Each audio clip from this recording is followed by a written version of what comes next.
Okay. All right, so we just got done, with the spirit and the truth. All right, so now we get another example. Psalms 119. Let's get that. Thou art near, O Lord, and all thy commandments are truth. So you see that? All the commandments is truth. All right, let's get 151 as well in that same chapter. Oh, 119, 151. Yeah. That was 151. I'm sorry, 142. Sorry about that. Thy righteousness is an everlasting righteousness. So it says thy righteousness is a what kind of righteousness? Everlasting righteousness. What else? And thy law. And thy what? Thy law is the truth. And the law is the truth. So we worship him in spirit and in truth. Spirit. Now, when they say law, what do they mean by the law? Law comes from the Hebrew word Torah, which means law, instructions. The law is found in what we call the first 5 books of the Bible. Okay. Because after that, then the rest is like testimonies or something. Is that what it is? Yeah. Matter of fact, before we deal with that, I want to finish. Go to Deuteronomy 27 and verse 26 for our brother. Yes. Okay. I want to help him first. Ask the questions though, because if she asks the questions, you know what I'm saying, it might open me up and push. You know what I'm saying? Push me first. But I want to get yours out first. You know what I'm saying? I want to get okay, yeah. If I got questions, I'm going to ask, but that's going to get my mind going if I got something I'm going to say. Okay. All right. What now? 27 verse 26.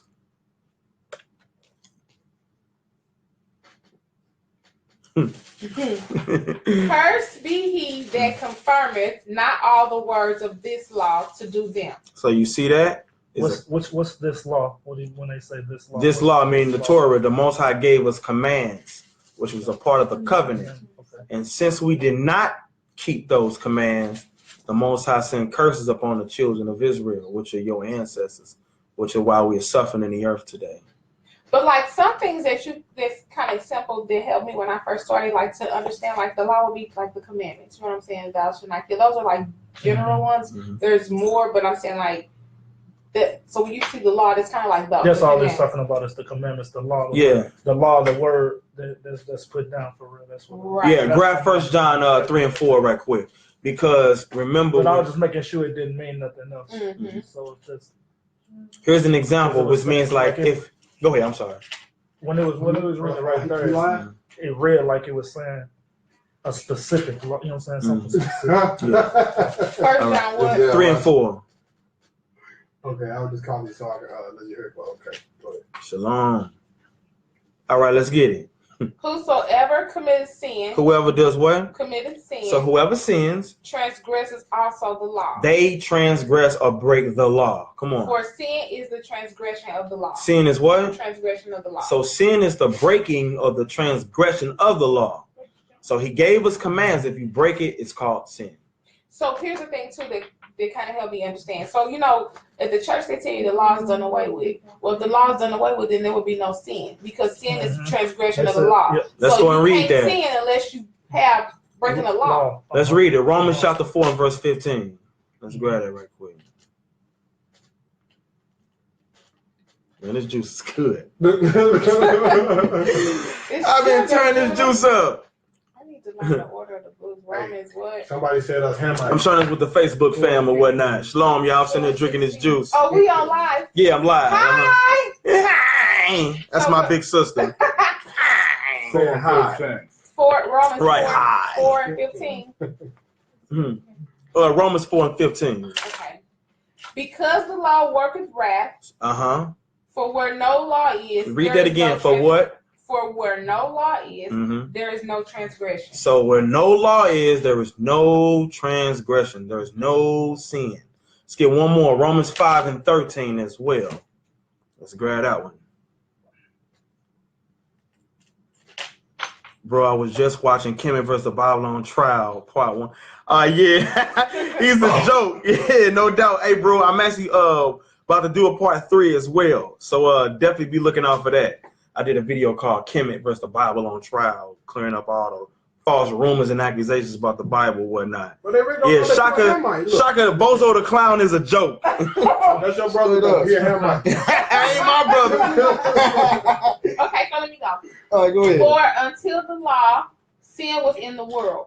Read that again. For until the law, sin was in the world. What was in the world? Sin. But sin is not imputed when there is no law. So you see that sin is not imputed. That means removed or like counted.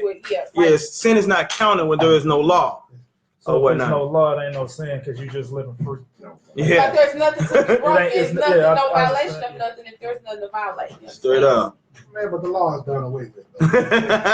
Yeah, you sound just like them Christian pastors or whatnot. Shalom, everybody. Okay, so where we going now? Where we going to now? All right, so now we got that out now we got that out the way. Okay, now. So, like, stop. So, tell us where you are so far. Like, it's hard to understand. What question pressing do you have? I don't got no pressing questions. I'm not questioning. I mean, I ain't gonna say y'all belief or whatever. Right, I'm not questioning. That's not what I'm questioning. But there's nothing wrong with that either, though, too. I mean, no. You got a question. Don't believe what you're told. Question everything, because that's how, like, the church people, they go and believe what's told to them without researching it. That's not what I'm saying. My question is whether is this book real or not. Yes. My question. That's the only thing that I question is whether this book real or not, because it's. So how would you like to? All right, so let's deal with that. Yes, I think it's believers real. What made me do prophecies that come true. Yeah, but before we do, I wanna be fair with this too, because one thing I like to be unbiased. All right, and when anytime, whether if it's a brother or sister question the Bible, one thing I like to do personally, I always would want to give them an opportunity. How would you be convinced? Do you want the historical evidence? Do you want to learn why we feel that the Bible is real from the biblical standpoint? From biblical standpoint, I don't want historical evidence. Okay, so you want from the biblical standpoint? Because to me, it's man. I mean, I know it's man-made, and then it has to be. How did it go this far without changes made? You know what I'm saying? How does we know that when it was written, it's written and that's it? You know what I'm saying? Okay, so you want from the biblical standpoint. Yes. Okay, easy work. That's it. You know okay, so first we'll start with some of the accusations. They'll say, well, I don't believe in this book because it's man-made. Anytime man put his hands on it, it's tampered with. All right, that's some of the overall thing they'll say. Let's go to Jeremiah chapter 30 first. So we'll show you from a biblical standpoint why people like us who refer to themselves as Israelites that are standing up today in the earth, saying not only that this book is our history book, but that we believe that the Bible is true. And we'll give some examples why. It's going to be very compelling. One thing I like about you a man of common sense. And if it makes sense, it makes sense. So it wouldn't be hard to grasp. Jeremiah 30, verse 1. We'll start with that first. Okay. The word that came to Jeremiah from the Lord. Read that again. The word that came to Jeremiah from the Lord. Now remember, Jeremiah was a man. He was a prophet. So Jeremiah sent the word that came to him from who? The Lord. Saying. What the Lord saying? Thus speaketh the Lord God of Israel, saying, write thee all the words I have spoken unto thee in a book. So that's what I want to start with first. The prophet Jeremiah wrote down everything that was written in a book. 1 through 2. Yeah, it was 1 and 2. Okay, let's read one of the things he wrote. Let's go to chapter 17 right quick. Of Jeremiah? Yeah, chapter 17. Verse 4. Now, brother, if someone was to ask you, what is your race? What would you say? I'm black. I mean, what you mean? Yeah, no doubt. We've been taught, black, or what else do we call ourselves today? African American. Right. So, like, when looking at black is just a color. Like, this is black. That don't look like you. See what I'm saying? Or we'll say African American. And then that's another question. I mean, I was gonna come on to that. Okay. Once I get the understanding of where we're from, I was gonna come on. First off, you got to find out that this is true capital. Yeah, and that's what we on now. And this is one of the reasons. Once we get there, my next question with you know what I'm saying, gonna be, what makes you what is in this book or not this book, or why you consider why we Oh, we going right to it now. That's what I'm saying. We killing two birds with one stone. That's what I'm saying. That's my next question. Yeah, two birds with one stone. Once I understand, once I come to the and look, you know what I'm saying? And to build off that, that's one of the main reasons how we know this book to be true. Okay, so remember, we still on Jeremiah. I'm using him for an example. The Lord told him to write down everything that he saw. So now we're going to Jeremiah and we're reading something that he wrote. And let's see what he said. Verse 4, what does it say, sis? And thou, even thyself, shall what? Shall discontinue. Stop. Shall what? Discontinue. What does discontinue mean? That means to be cut off. Stop. Cease. Stripped. So discontinue from what? Thy heritage. Thy what? Heritage. What's a heritage? Something that you inherit. A land. We lost that. A language. Customs. We lost that. Customs. Nationality. Whoa. Wait a minute, sis. I gotta slow my sister down. She be reading so fast. Now, when we dealing with nationhood, nationality, when you ask somebody what's their nationality, you asking what nation did their forefathers come from.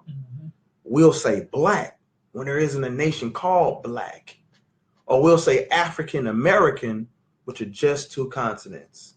How we two places at one time? A so-called African won't say he's African. He'll say he's Ethiopian. He'll say he's Kenyan. He'll say he's Nigerian. He's Ethiopian, right? America is a continent split into three parts. North America, Central America, South America. It comes from a man by the name of Amerigo Vespucci. So we naming ourselves after two continents and the color of a crayon. Are those nations? Is that a nationality? No. A Chinese man can say he's from China. He speaks Chinese. He can say he's from Hong Kong, right? He got a Chinese money, Chinese army, a Chinese child dog, right? Another guy can say, I'm Asian as well, but I'm not Chinese. I am Japanese. I'm from Japan. I speak Japanese. We have a Japanese dog, a Japanese language, a Japanese culture. I'm from Tokyo. Another guy says, I'm Asian as well, but I'm not Japanese or Chinese. I'm Korean. I speak Korean. I'm from Korea. You see what I'm saying? So we're the only people on earth that has been stripped or discontinued from our heritage. And Jeremiah wrote that down. So now we're looking in the earth to see like what race of people as a nation. We're talking a whole nation that don't have a clue where they come from. That don't fit nobody but us. Hell, we can take away the book and that's still going to be true. Whether people believe in the Bible or not, one thing that everybody agree with, man, when that slave trade came about, we lost a whole lot more than just freedom. We lost a land, language, culture, nationhood. So what does that mean when you say that we the only people, you know what I'm saying? That's the, you know what I'm saying? That's what we get. That's what we get into now. Dealing with why we think the book is true. So I still want to deal with the first part first, and then all is gonna tie in to what you just asked. All of this. But read the verse again. Okay. And thou, even thyself, shall discontinue from thy heritage that I gave thee. What else he gonna do? And I will cause thee to serve thy enemies. Whoa. Slow down. My sis be reading so fast. We gotta read this like we stupid. But I will cause thee what? Punctuation, sorry. And I will cause thee to serve thy enemies. I will cause you to serve your enemy. What that sound like? Slavery, right? In the land which thou knowest not. You gonna serve them where? In the land which thou knowest not. Who that sound like today? What race of people did that fit? Because we came here and didn't know America. You see that? And we lost our heritage. This is just one of the things that we're going over now that one of the prophets, a man, wrote down. And it has been coming to pass. For ye have kindled a fire in my anger, which shall burn forever. Now let's go to Psalms 83 right quick.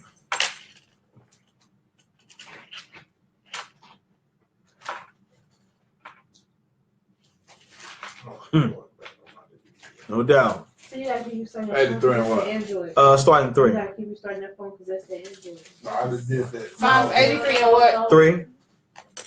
This Android right here don't come on. Put this on there. Hold on.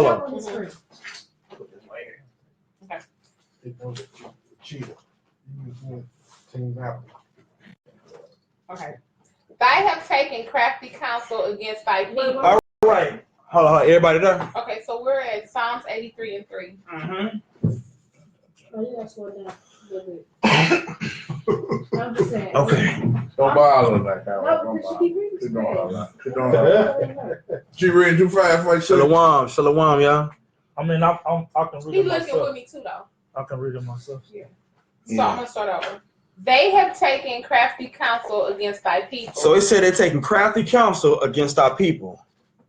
Go and ahead. consulted against thy hidden ones. Come on. They have said, come and let us cut them off. Let us what? Cut them off. Let us cut them what? Off From being what? a nation. Now stop right there. What race of people fit that? Let us cut them off from being not a religion, but a nation. That comes from the word goy, which means nation, tribe, people. What race of people historically does that fit? But let's read that again. Come and let us what? And let us cut them off from being a nation. Come on. That the name of Israel. The name of who? Israel. That the name of who? Israel. African American? Israel. What? May be no more remembrance. That's why as a nation of people, we don't remember who we are or where we come from. We've been cut off from our heritage. We've been cut off as a nation. That the name of Israel is no more in remembrance. Let's grab Deuteronomy chapter. All right, go. No, you fine. Okay. I'm just reading. I'm just continuing to read. Oh, yeah, hey, we'll even come. Yeah, I just want to go ahead. Deuteronomy 32, verse 26. Oh, sorry. Go back. Who is the? Go back to that one. What was weird? 83 and 3. Mm-hmm. Who is the Harans and? We'll get to all that. I first want to deal with us as a nation first, but we'll deal with the nations that came together to conspire to cut us off as a nation. But I first want to deal with us first. We got to learn who we are first. All right, Deuteronomy 32 and verse 26. Let's grab that right quick. Let's get it.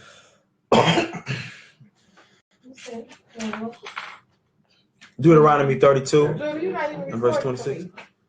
What? You said you was writing it It's down. on a lie. You can go right back and watch it. Okay. Yeah, see, look at it. You ain't even writing it down. Okay. I don't like taking notes, man. I So hate the that. Lord shall judge his people. Verse 26. 26? Oh, I'm at 36. Yeah, see, look at you. Arguing about the notes. Mm-hmm.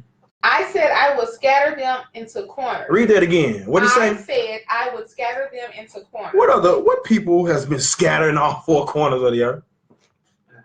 Us. When this happened? Slave trade. Yeah. See that? Read it again. I said I would scatter them into corners. Mm-hmm. I will make the remembrance of them to cease from among men. I will make the remembrance of them to what? Cease from among men. To what? Cease. Stop. Cease. I got you, bro. I sent it to you. To be cut off or cease from who? Among men. See that? Now, let's go. Okay, so does that mean like from men in general, so nobody knows who we are either? We'll get to that too. They know who we are, but it's not in the forefront. Right. You know what I'm saying? Like, for example, you go down the street and ask a so-called white man, hey, who are we? You're black. Yeah, all right, whatever. They'll never say what our true heritage is, what we are, for real. So let's get Daniel, chapter 9, right quick. Book of I Daniel. don't need y'all to get serious. No doubt, sis. Straight up. I am serious. Like a drop. Daniel, chapter 9. First what? Story 9. Story 9. Mm-hmm. 9 and what? 9. 9 and 9. 9 and 9. To the Lord our God belong mercies and forgiveness, Mm-hmm. though we have rebelled against him. So Daniel, this is when Daniel was praying and he was saying that basically the Lord he's merciful, he's forgiving, even though we turned from him, we rebelled against him. But what else did Daniel say? Neither have we obeyed the voice of the Lord our God. So he's even saying that we didn't even obey his voice. No different from if you tell your child or your wife to do something, she don't obey what you told her. We didn't do that. Go ahead. To walk in his laws. To do what? Walk in his laws. That's what we didn't do. We didn't obey him and do what he said to keep those laws. There it is again. Right. Not just commandment, all the laws. Like the dietary law. Oh, we're going to read it? Let's get it. Which he said before. Hold on, hey, Malachi said, shalom, Yahoo. Shalom, bro. Shalom. Yeah, shalom, Hamite. That's our Canaanite brethren. Michael said, what script you read? Don't worry about it. I ain't telling you nothing. Go back and watch the video. I'm being paid. I have to do. I ain't telling you. Okay. So No, I don't even remember, bro. I'm freestyling Daniel this. 99. Oh, Daniel 99. Go ahead. Okay, I'm going to read it again. Go ahead. To the Lord our God belong mercies and forgivenesses, though we have rebelled against him.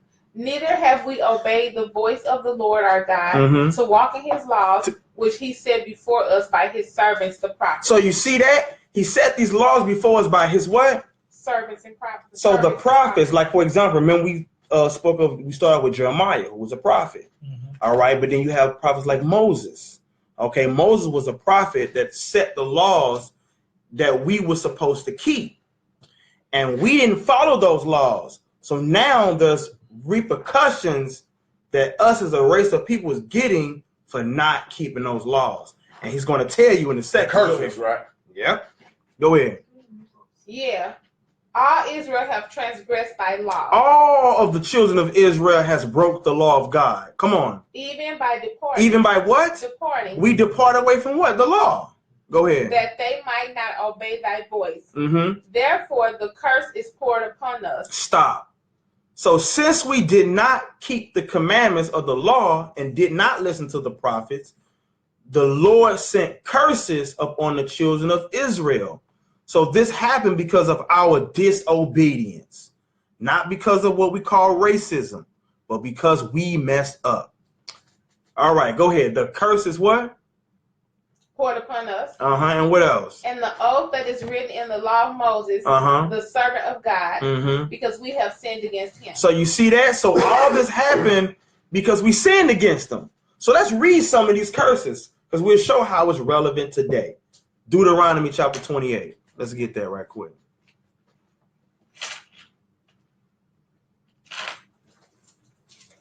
Well, Deuteronomy 28, and where do you want me to go? Deuteronomy 28, verse 15. Yeah, we didn't keep the commandments. It got nothing to do with religion. So now I'm getting what you're saying about where we from. So only was today considered African Americans? Say it again. I didn't hear the last part. Okay, so today, like right now, only what society consider African Americans are them the only Israelites? No, we're going to read this. Okay. We're going to Deuteronomy 28. Okay, verse 15. What does it say? Remember, he spoke of curses that was put upon us for our disobedience. Okay. Okay, Deuteronomy 15 and 28 and 15. Yeah. Because just following what you was just saying, that's what it seemed like. That ain't what I was saying. It's just from following what you was saying. That's what now, see, common sense for normal scattered across the earth. Scattered four corners. So it got to be more than just us. Yeah, that's what we're going to read.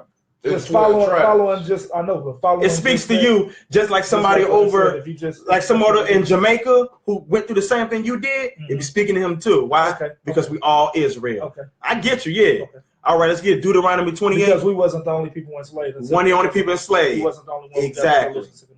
But I get what you're saying. But they are. That's the way I just interpreted it. Yeah, no doubt. And everybody Israelite. So let's get it. But go ahead.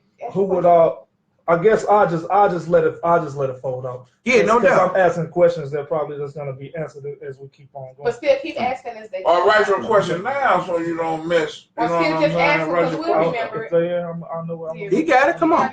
Verse 15. Okay. But it shall come to pass, if thou wilt not hearken unto the voice of the Lord thy God, to observe to do all his commandments and his statutes which I command thee this day, that all these curses shall come upon thee and overtake thee. So you see that? So he's saying, in other words, in a nutshell, that if we did not follow the commandments of the rules of God, he said that these curses was going to come up on us.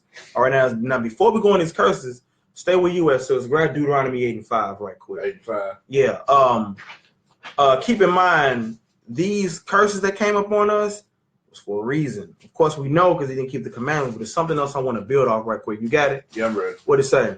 Thou shalt also consider in thine heart. So you shall also consider in your what? Heart. Meaning in your mind. Come on. That as a man chasteneth his son. So just as a man will punish his son, come on. So the Lord thy God chasteneth thee. He will punish you in like manner. Come on. Therefore thou shalt keep the commandments of the Lord thy God to walk in his ways and to fear him. But we didn't do that. So now we're about to read what happened. Verse 16 in Deuteronomy 28. What does it say? Cursed shalt thou be in the city, and cursed shalt thou be in the field. Now, before I expound on that, one will ask, well, it's 2017. What they got to do with me today?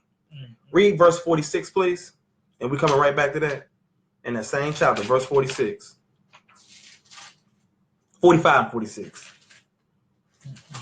Moreover, That was Deuteronomy 8 and 5. Go ahead. Okay. Moreover, all these curses shall come upon thee. You see that? All these curses going to come upon us. Come on. And shall pursue thee. And overtake thee. Till thou be destroyed. Why? Because thou hearkenest not. Because you didn't listen. Come on. Unto the voice of the Lord thy God. Don't that sound like what Daniel was just saying? To keep his commandments. To do what? Keep his commandments. And his statutes which he commanded thee. Come on. And they shall be upon thee for a sign and for a wonder, and upon thy seed forever. Read that verse 46 again. And they shall be upon thee for a sign. Stop. These curses that's following the children of Israel is upon them for a what? A sign. What is a sign? Just to show us something, like to show a sign. Like it's identification mark. How you know what White Castle is? Because of a sign. You want to go to Quick Trip? How you know it is? Because of the sign. You want to know who the children of God is? How do we know? Because of a sign. So go back to 16. The children of God, which is the Israelites, they curse forever. Only until when the Lord come back and redeem us, we're going to deal with that. Yeah, that was a great question. 28 and 16. Verse 16, yeah. Cursed shall thou be in the city, and cursed shall thou be in the field. Now think about that today. When you go across every city, who's the first fire, the last hire, ones being oppressed, who were the ones that were slaves in the field? Sound like your people, right? And we'll read a few of these. Read verse 25. The Lord shall cause thee to be smitten before thy enemies. Didn't this happen to us? Thou shalt go out one way against them, and flee 7 ways before them. Right. And shall be removed into all the kingdoms of the earth. Didn't that happen to us? We were removed in all kingdoms of the earth. This happened when? During the slave trade. See that? Read verse 32. Thy sons and thy daughters shall what? Shall be given. Stop. Read that again. Thy sons and thy daughters shall be what? Shall be what? People. And thy eyes shall look and. Now read that again, sis. You be reading fast. Okay. Thy sons and thy daughters shall be given unto another people. To what? What people? Another people. Another people. Now remember, we got to find a whole race of people that fit. It says, hold on, man. Y'all watching? Why y'all calling? Hold on. Turn this thing on silent. All right, go ahead. Okay, so thy sons and thy daughters shall be given unto another people. Right. And thy eyes shall look and fail with longing for them all day long. Right. And there shall be no might in thy hand. And there should be no what? Might in thy hand. Ain't gonna have no power to fight them. There should be no might in thy hand. Now remember, as a race of people, that sound like your people already. And there should be no might in your hand. Come on. The fruit of thy land and all thy labor shall a nation which thou knowest not eat up. Now look at that. And having the slaves ate up everything from us. In the fields. We worked hard too. We labored out there and did everything. And thou shalt be only oppressed. Thou shalt be what? Away. Crushed our way. You see that? Now think about it. You have the Christians who are saying that the Jewish people, those white people in Israel, are the Jews. And I got a question right here real quick. Okay, and they don't even fit them. At 28:53 now, the pastor will tell me that this here curse don't line up with it. I wrote it down because I got so far. Right. you say they say the Christians say the Jewish say they wanna. Yeah, they'll say that the white people in Israel wear the kip or the little silly little like a face mask on their head is the Jews, and they not. You're the Jew. Because this say we're gonna be crushed always, but they are up now. So he said we didn't do this here. He say, and thou shalt eat the fruit of thy own body, the flesh of thy sons and of thy daughters, which the Lord thy God have given thee. Okay. In the seas and in the straightness. Well, this is why they're not qualified to teach, because you learn our history. Yes, when you learn destruction of the temple in Jerusalem, the children of Israel did do that. When that's what he said. But he said they done that in several one of them country over there. Mm-hmm. That's what he said they done. He said we didn't do that. Well, first, what he don't understand is, remember, it said as a nation, it said all these curses shall come up on thee. All right. Now I got one more from one more that I wrote down. But the crazy part of it, like when you argue with.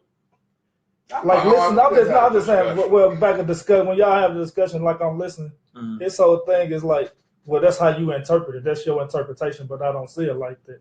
And that's how the whole thing come around like this. It's gonna keep going. You just keep going back in circles with people. So the thing is, what do you do? Do you do your research, or do you just sit and just accept what someone says? But also too, like, this is important. So like, you may find some people and they had like 2 or 3 of these. You may find some people that had one, but who has had all of them? You see what I'm saying? That's how you identify who has had them all. Because maybe you didn't have 2 or 3 of these curses, but you didn't have the other 10. You see what I'm saying? What group of people have had all of these curses upon them? That's how you identify. Because some people may have had these things on them. They didn't have them all. And then too, if he said if these were some people in Syria or whatever, remember we were scattered to all 4 corners, right, Judah? Yeah. So a lot of times when we hear about Irish people, whatever, they teach you they were white slaves. No, they were black. So they were still Israelites being enslaved in those other countries, but you just think they were white people. No, they were really us. You see what I'm saying? I got a book in my bag that talked about that. About the black people that were persecuted in Ireland. Those were blacks. Many of those slaves went to Jamaica during the slave trade. So you hear people, black Irish, yeah, they were black. Yeah, absolutely. What's the capital of Ireland? Dublin, which means black. Yeah, straight up. All right, so let's get back to it. Verse, we're gonna hit 41. Thou shalt beget sons and daughters, but thou shalt not enjoy them. Why? For they shall go into captivity. They should do what? Go into captivity. Now, what race of people had children but they didn't enjoy them because they went into slavery? Sound like your people. Read verse 43. That sounds nice to read too. Yeah, I'm just reading a few. Yeah. Verse 43, what it say? The stranger that is within thee shall get up above thee very high, and thou shalt come down very low. Right? He shall lend to thee, and thou shalt not lend to him. What that sound like? Foreigners coming in, right? Taking over your neighborhoods, getting you everything you need. China. Right. Gas, oil, education, you name it. We can't lend to them. What else you say about them? He shall be the head. He shall be what? The head. And what else? And thou shalt be the tail. You're going to be at the bottom. Go ahead. Moreover, all these curses shall come upon thee, and shall pursue thee, and overtake thee, till thou be destroyed. Because thou hearkenest not unto the voice of the Lord thy God. To do what? To keep his commandments and his statutes, which he commanded thee. Absolutely. So you see that? Let's hit verse 64. Will we see somebody at the door? 64? Yeah. I ain't heard no fun. I heard something. Maybe that's when we walking around sweeping the floor. I heard something too. You did? Yeah, I heard it. And the Lord shall scatter thee among all people. You see that? The Lord shall do what? Scatter thee among all people. Some people? All people. Go ahead. From the one end of the earth even unto the other. Go ahead. And there. And what? And there. What's going to happen? Serve other gods, which neither thou nor thy fathers have known. Look at that. So this is going into talk about religion, which is somebody was just talking about. That's one of the prophecies. Matter of fact, hold this, stay right there. Grab Jeremiah 16, bro.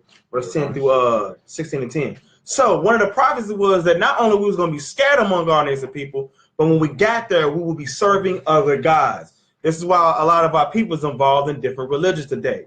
You got the so-called Negroes today. They want to be Muslims. They want to follow the Quran and worship Allah, as they call Allah. Say 16 and 10. Yeah. You got brothers that want to follow the doctrine of the Moors. You know, follow the Moor Science Temple and read the little comic book, the Circle 7 Quran. Oh, I remember reading that growing up. Yeah, this book plagiarized. I'll be doing that. Circle 7, but whatnot. So, but wait, right off something that's off. Off topic. Did y'all see the thing with Farrakhan? Did you see it where he's saying that Jesus is God now, and he asking for forgiveness for teaching wrong? I thought that was your fact. I seen that today. That's real. They got the video of him saying it himself. I read about it and I seen it today. He said he know he gonna pray for teaching wrong. He know he must check out. He said it's all done. I did see that today. I was reading. I seen the video she said, and then I read an article about it today. And now look, that's not all the way true. Hold on, y'all. I wanna deal with something right quick. Hold on, let me go back. See what that say. So I was trying to say that the white man's religion was forced on the blacks in slavery. Yeah, no doubt. But even before slavery. They tried to do this though. It says they use certain scriptures. Oh, okay, yeah, you're right. They use certain scriptures to hold them in bondage, and our people didn't do any better, so they didn't have an opportunity to read them. Yeah, you're right. Let's get an example of that. Grab Colossians 3:22 right quick. You still want me to hold Jeremiah 16 and 10?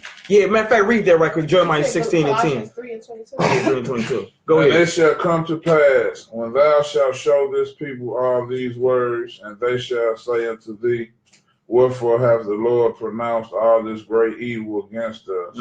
Or what is our iniquity? So in other words, what did we do so bad? Go ahead. Well, what is our sin that we have committed against the Lord our God? Then shalt thou say unto them. This is what we say to them. What? Because your fathers have forsaken me. So our ancestors forgot about God. What else? And have walked after other gods. And we start serving other gods. What else? And have served them. And have what? Served them. And have worshipped them. And have forsaken me. That's right. And have not kept my law. Have not what? Kept my law. Come on. Therefore will I cast you out of this land unto a land that ye know not. So you hear that, Miss whoever this Honey's some bright is? This is also dealing with what you brought out as well. This is another reason why we got cast into another land. Come on. Neither ye nor your fathers, and there shall ye serve other gods day and night. Right. Well, I will not show you favor. So you see that? We're the people at the bottom. All right. Now, Colossians 3:22. Let's read that right quick. You go to Colossians 4. Servants. 21. What did it say? Servants. Servants. What? Obeying all things your masters according to the flesh. So this is one of the verses that the slave master would use to keep our people subservient. All right. That's if you just read that verse. This sounds like some old let the white man just whoop on your ass and hang you and little nigger. Let me rape your woman because the Bible says so, little niggers. I got a video on YouTube. It's called "Slaves Obey Your Masters" or whatnot. Colossians what? 3:22. Yeah, no, you read Colossians 4:1. Okay. I got a whole documentary called "Slaves Obey Your Masters" that talk about the scriptures that they took out of context. But this is what one that didn't read. Colossians 4:1. What it say? Go to Leviticus 25. You want me to finish this? No, Leviticus 25. Go ahead. 4:1. Yeah. Masters, give unto your servants that which is just and equal. You see that? Masters. It says do what? Give unto you your servants. Give to your what? Slaves and servants. That which is just and equal. So give to them which is just and equal. Did the so-called white man do that with us? No. So if this was the so-called white man's book, they didn't follow that. You see what I'm saying? Leviticus what? Leviticus 25. Now they look at the term slave or servant and master, and they're associated with your modern day concept. All right, let's get the laws on servants and masters. Leviticus 25, starting 38.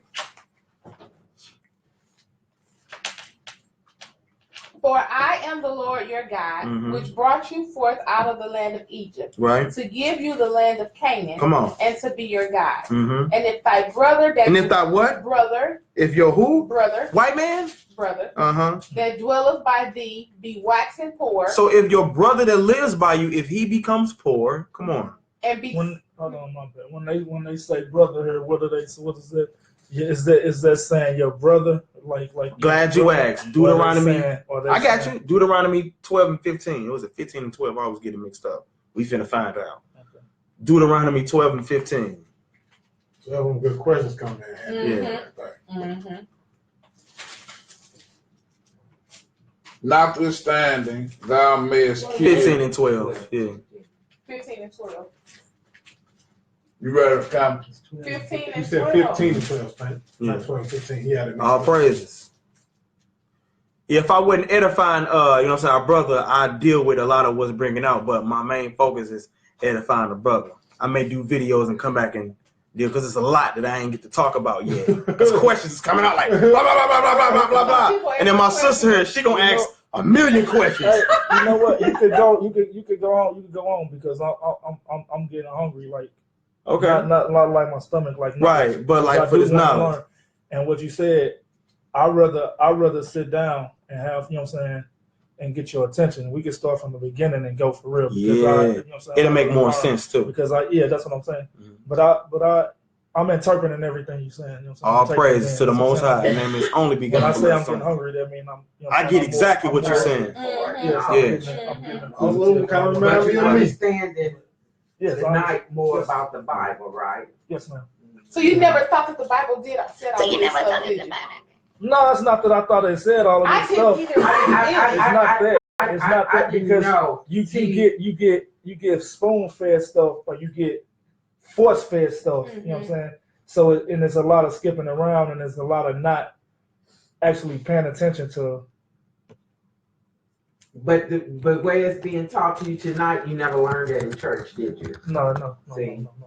And that's the whole thing, because like I said, how long I've been studying now? Maybe about 3 years, but I haven't been going. I know I haven't, you know. But when I first started, I was so thirsty for knowledge that it was phenomenal. I did not miss a Saturday.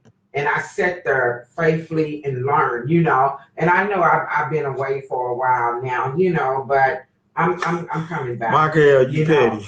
But I never learned in the church what I'm being taught in this Bible. That's right, never. And I'm 64 years old. You how old so they can hear that? 64. 64. And it's learning the truth. I've been in and out of church, different religions all my life. But nothing was ever taught to me the way it's being taught now, with it where I can have an understanding. That's right. So if you don't mind me asking, what's your belief now? I'm a Hebrew Israelite because the Bible teaches me what I am. That's right. I know what I was at first. That's what I mean. That's I'm what just here. Okay, you know, I was just here, but now I know I'm a Hebrew Israelite because the Bible teaches me that. And no religion and no nothing. So all of this is just Bible study. That's right. Precept upon precept. Real little, little. That's all it is. Isaiah 28 and 10. The study. And the Lord put knowledgeable young brothers before me that can teach his word to me the way it should be taught. All praises. And not in no church. Because today I can walk up in the church and I'm going to come out of there empty, just as empty as before I went in. Because they don't teach that. They don't. Hey, whoever's honey, some bright. Hey, hit me up, so because the questions you asking, I really want to deal with that. But because of the whole surrounding thing, you know what I'm saying, we can deal with that. But I do got 4 videos on YouTube. It's called, that's why they banned some of them. Inbox me, I'll send you the links. It's called True Identity of the So-Called Negro. It's answering all your questions.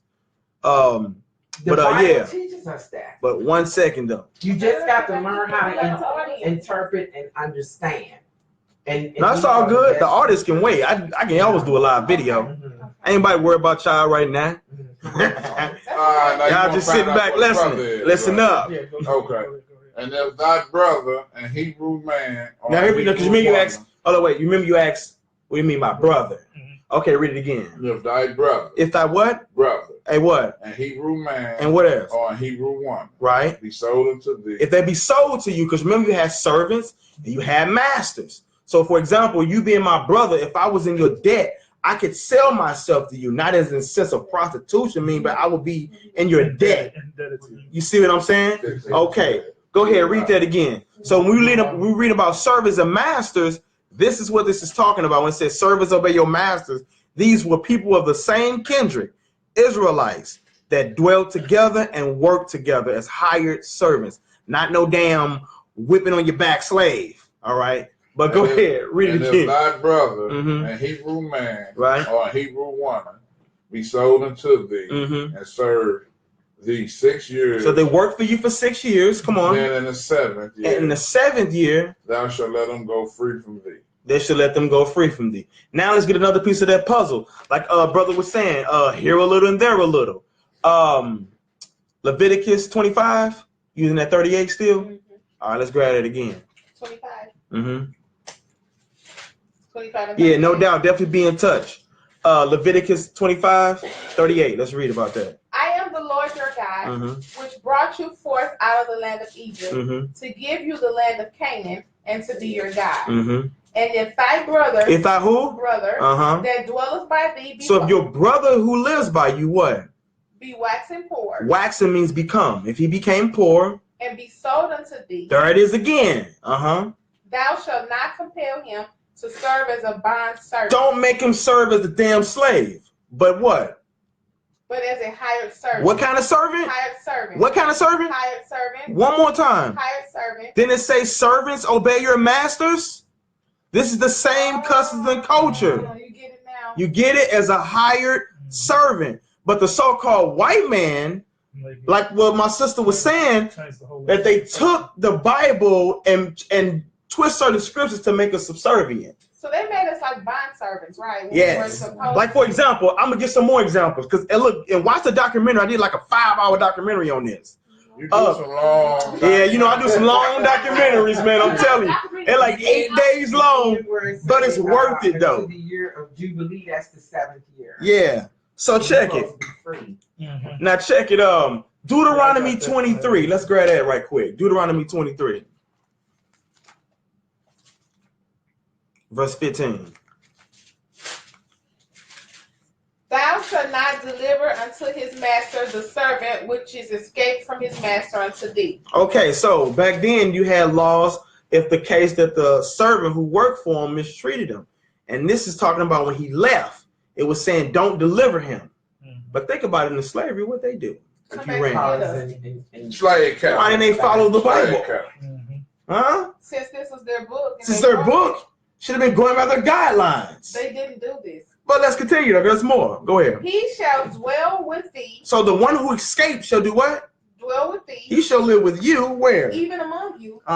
In that place which he shall choose in one of thy gates. So that means where it liketh him best. So that means he ain't finna go to no place where he getting hung. Let's say, thou shalt not oppress him. Absolutely. Don't oppress him. So listen, I can run away from you and then come back and say I want to live on your property. Yeah. And you have to let me. That's it could have been. Check this out. Read verse 30. Ecclesiastes 33 and 30. What is this? What it say? When you get the original King James 1611 edition Bible, you have 14 books that were taken out by the Protestants. All right, even got a document on that too. Apocrypha on trial. Which one you say, Judah? Ecclesiastes 33 and 30. By the Protestants. If thou have a servant. If thou have a what? If I have a servant, let him be unto thee as thyself, because thou hast bought him with a price. Right. If thou have a servant, and treat him as a brother. And treat him as what? A brother. So you had a servant, you're supposed to treat him like what? A brother. That's why I say serve your master. Because they treat you like a brother. For thou hast need of him, as of thy own soul. Right. If thou entreat him evil, and he run from thee, which way wilt thou go to seek him? So you see that? So you have to treat your servant as a brother. Yeah. All right, but if y'all want to be further edified on that, he said murdered it. All praise. I did a video. You can even inbox me if you want it, child. That's just like It's called hold up. Y'all can inbox me if y'all want this video. Just ask. But y'all look, I got so many videos. You better tell me what I'm talking about when you inbox me. It's called Slaves Obey Your Masters. All right, I'll send that to you as well. All right. But you got a lot of people. Yeah, I'm live or whatnot. How many people are there, Judah? I don't know. I ain't even looking. Okay, so now that we got that out the way, hold on. Anybody want to ask a question so far? What we just went over so far? I forgot. Look, we saw. Let me go up. Wait, what is yours? Hold on, let me see. Huh? I'm going back up. Dang, there's so much. No, what is yours? And I ain't finna read all this. Y'all better copy and paste what y'all said again. Hold on. Let me 33 see. and 30. Judah Moshe, Israel, YouTube. Bro, you spelled my name wrong, my last name. You spelled it with an I. It's with the Y-I-S-R-A-E-L. But, dang, Bruce said what verse? I don't even remember what you talking about. I just got it late. Huh? Oh, you don't know. You talking to me, sis? Yeah, I'm saying he want what we just read now. I don't even know when he wrote it. He was just saying what verse. I didn't even see it, so he could have wrote this like 10 minutes ago. For all I know, I don't even know. All right, so check it. Let's go back to Deuteronomy 28. I'll at the door. It's probably Nick or Stephen. Who is? Oh man. Somebody else want to get some of that script? Yeah. All right. We got. Oh my bad. You want to? I got it on the phone. Thank Nick you. might need it. All praises. Let's see what we got going here. Hey, Nick. Hi, Nick. Shalom, how you doing? Come on in. How you doing, right brother? here. Come on here, Nick. Don't run away from this truth, man. Come on in and sit down. Dawid, shalom. Shalom, everybody. We just read in the Apocrypha, Ecclesiastes, chapter 33, verse 30 on down. You can use my Bible, and here's the pen and a pad right Hey, you just came through the Bible right on them. I ain't asking. I'm telling you, young man, you finna get this script. What you say? My friend Nick. How you doing, brother? I know. All right. We've been trying to do this forever. Oh, this the one we were trying to meet? Oh, man, all praises. That's what's up. All praises. If you want to, you can use my rubber finger. Man,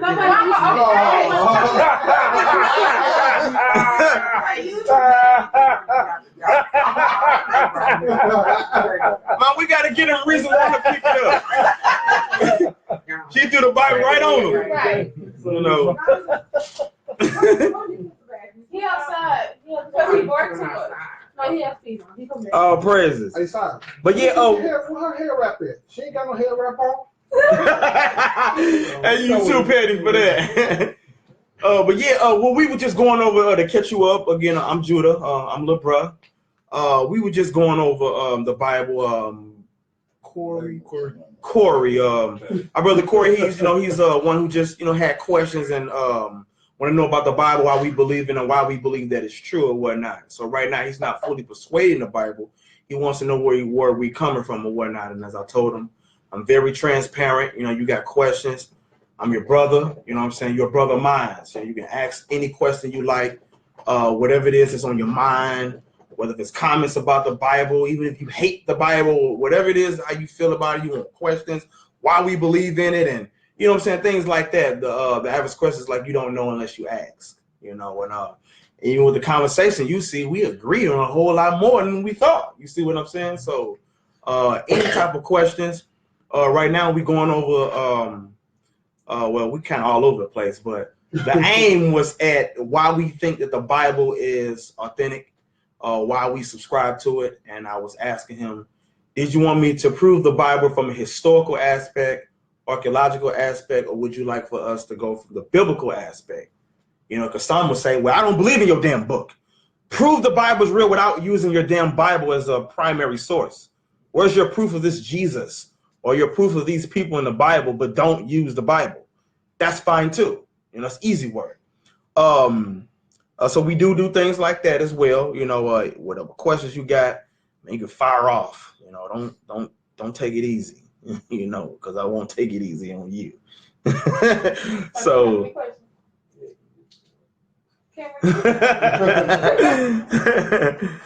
Oh, look at my bro trying to be smart. Yeah, hey, since he's trying to be funny, hey, do me a favor, grab Genesis 41 right quick. Genesis 41. Walk around the street. So I'm getting out for Deuteronomy 23, or you want me to hold here? You can lead that. 41 and what? 41 and 32. You got a concordance on there too? Probably not. You got a concordance on yours? Grab Genesis 41 and 32 right quick. You just put this on here. How do I get to the concordance? I got you. Hold on right quick. This is for Michael, since he wanted to be funny. He gonna ask me because I just asked what's your brother's name? Nick. I just asked Nick. He had any questions, so my brother. I'm live.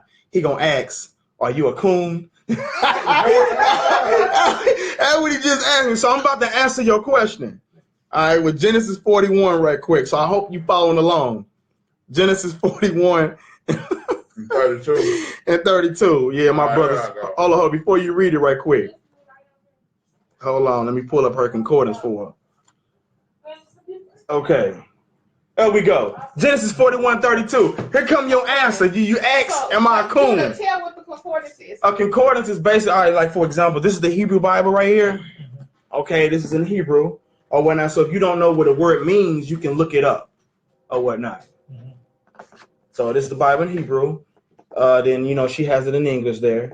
And whatever she don't understand, like if I'm reading something out of Hebrew and she don't know how to read Hebrew or what the word says, she can go and look it up what it means. It's basically like a dictionary. That's basically what it is. Okay, Genesis 41:32, what it say?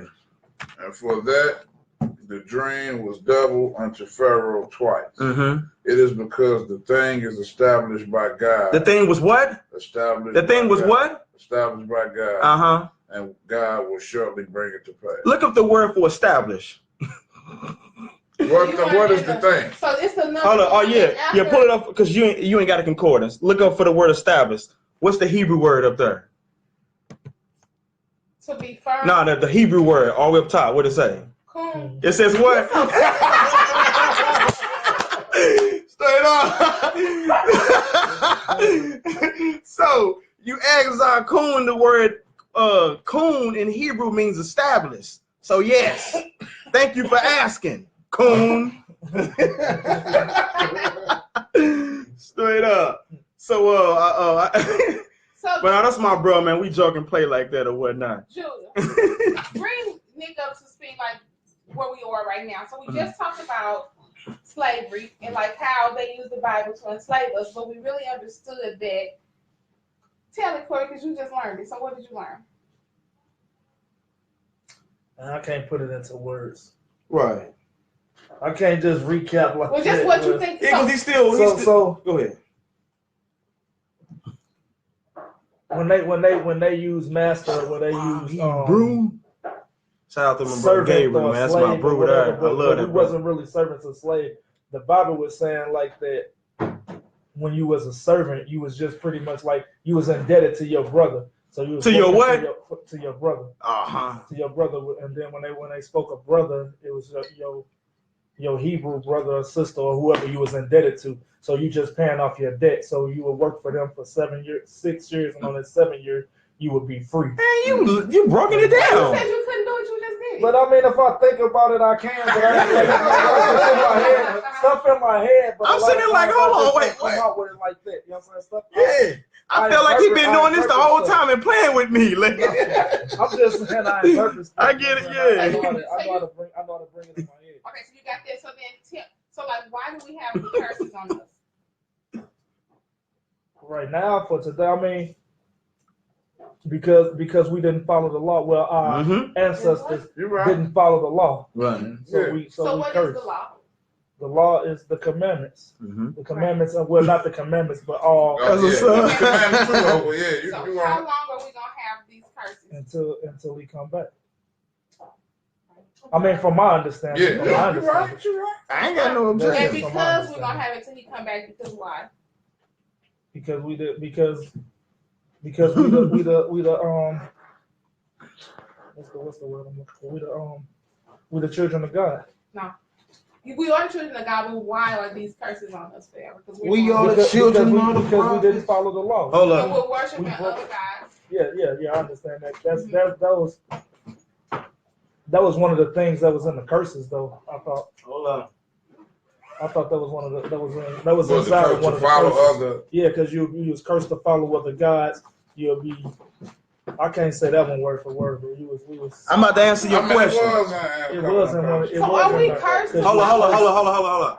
I got a question on the live. To follow God's See, that's what I'm saying, man. Look, hey, we're gonna deal with this, you know what I'm saying, but I'm gonna go ahead and deal with some of these questions. The question we just asked, what about the Moors? Would Israelites call them deceived or who they are? First off, I got a book right here called Moors. So you obviously I know about this. Look, when it comes to this black history, hey, I'm your guy. I wouldn't dealt with this stuff. This is one of my favorite books right here. It's called The Golden Age of the Moor. Now let's deal with this term Moor, because a lot of people use this term Moor and we know what the hell it even means. All right, it's page 85. All right, when dealing with the Moors. As you see right here, is known as what? The Empire of the Moors. All right, it says the Moors were people who lived in Morocco. That is the reason they called it that. The word Moor meant black. I'm going to repeat that. The word Moor meant black. It meant black people. In ancient time, all Africans were called Ethiopians or Cushites. And in the Middle Ages, it says, matter of fact, and give me a fact, we're going to read this one next too. Babylon Timbuktu. Grab page 119 on this. It says, and in the Middle Ages, and in the Middle Ages, the Africans were called Moors. The word Moor literally means black. So it says, so the Moors people were the black people. So when you asking me about the Moors, you're only asking about black. All right, you got to specify. For example, my shirt is Moor. That's black. My armband is Moor. That's black. My hair is Moor. That's black. So you have Ethiopians, you have Nigerians, you have the ancient Egyptians or the Kemet. Their skin was Moor or black. So you have to specify. Most people, when they hear Moor, the first thing they think of is only the place in Morocco. But no, there was nobody on earth that was called Moor before the 7th century. I challenge anybody. Didn't even exist. It's a modern term. But we can get another book. Let me show you that book again right here. It's another book. It's called From Babylon to Timbuktu, the history of the ancient black races, including the Hebrews. It's on page, my bad, it was 109. And this book you see right here is the Moorish Empire. I read that first paragraph right quick, because a lot of these people who was involved in what we call Moorish science, they read this book here called the the Holy Quran of the Moorish Science Temple of America. And they are biased when dealing with what Moor actually means. Let's read about the Moorish Empire in that book. The first paragraph. Yeah. In less than 100 years, the black Arabs have pushed their way completely across North Africa. So now we got a time, but read that again. In less than 100 years, the black Arabs. The who Arabs? Black Arabs. The black Arabs of the Moor Arabs, what they do? Have pushed their way completely across North Africa. So now we're reading about these Arabs who are black or Moors who pushed their way completely where? Across North Africa. Across North Africa. Come on. In the 7th century. Now we got a time period. This happened in the 7th century. You learn about how the Moors took over Spain in 711 AD. Let's continue. But you're going to learn who helped them, though. Come on. At this time, the Arabs were black. The Arabs were black, or they were Moor. Come on. They had not mixed much with other people. Mm-hmm. The Arabs did penetrate into the interior of the Sahara Desert. Right. Now, you also learn about what's called the Sahara slave trade, because 900 years before the so-called white man put us into slavery, you learn about how they also enslaved us as well. So you had blacks enslaving blacks, and these were black Arabs that threw us into slavery. So all y'all slapping fives with the Arabs at the liquor stores, they know they put your ass in slavery. You simple Negroes. Come on. They don't like you. They know who you are. Come on. Only in small numbers, so that the territory remained basically African. Now, come on. Mulay Idris, the descendant of Ali, the son-in-law of Muhammad. The son-in-law of who? Muhammad. The son-in-law of who? Muhammad. Muhammad. What happened? Brought northern Morocco under his control. So you see that Mulay Idris brought northern Morocco, the northern part of Morocco, under his control. When? In the late 7th century. In the late 7th century. All right. His son and successor was Idris too. Idris II. That was the one who ruled after him, who was his son. What else did he say about him? Who founded the kingdom of Fez. He founded the kingdom of what? Fez. Fez. That's the capital of Morocco. Fez. Mhm. That's why they wear them hats. Hey, and that goes even deeper than that. Hey, that go deeper than that too. When I do the documentary of More Science, I'm going to talk about that too. But that's crazy that you brought that up though, because basically, long story short, with that, you get a documentary called The Congo, and you learn how the Turkish people who the so-called Moors join with, they got the whole Fez idea from them. But I ain't gonna go. That's another topic though. But go ahead though. Let's finish that off real quick. Okay, at this time. At what time? This time. At this time, late in the 7th century. What it say about the Moors? Land of Spain. In the land of where? Spain. Spain. What it The say? Black Jews were persecuted. The black Jews. The what? Black Jews were persecuted. The black Jews were what? Persecuted. Persecuted. Come on. And many had fled to Morocco for refuge. You see that? So many Jews or Israelites also fled to Morocco. Black Jews. Black Jews. Go to page 131 in the same book. We in Babylon and Timbuktu. You can even get this book on PDF. It's free. Page 131 of the Yoruba Jews of Nigeria, right? Come on with it. There are black Jews in southern Nigeria. You hear that? Nigeria, And who are in called- Nigeria, there are Jews there, not Africans. Read that again. There are black Jews in southern Nigeria who are called the Imu Yekorim. What that mean? or strange people. Meaning what? By the Hold on. Meaning what? What that? Strange people. Strange people. So there's some people in South Nigeria who ain't from around there. They're not African. They're called strange people. Foreign people, in other words. By who though? By the native Africans. So you see that the native Africans are calling these people a different people, calling them foreign people. Come on. But the black Jews, But they But black. the who? the black Jews But the They ain't black white, Jews, right? call themselves what they call themselves? by the Hebrew name What? Benai Ephraim. Benai Ephraim. Hold on, y'all, because they got to hear this. Benai Hold on, read that Ephraim. again. Read that again. Let me start the whole. No, but the black Jews. Okay, but these black Jews call themselves by the Hebrew name Benai Ephraim. So you see that there are some. Hold on. Ephraim. There are. Hold this. You be reading so fast, man. So in South Nigeria, there are some black people who the native Africans call foreign people. They don't call themselves that. They call themselves Benai Ephraim, which means the sons of Ephraim. Now, what we read about those people at? The Bible. So there are some people who there. Yeah, that's right, Babylon Timbuktu. There are some people who there who call themselves the sons of Ephraim. Come on. I have a question. Hold that right quick. Hold on. Keep going. Yeah. These Jews. These who? Jews. What they say? What they claim? that their ancestors immigrated from Morocco. You see that? So here it is. We learn we got records of Israelites who lived in Morocco, who also was called Moor, that fled to Nigeria. And these people are not so-called Africans. They're Israelites. All right? Black Jews. Black Jews. So basically, Shakor Yehudim. more is just like a broad term.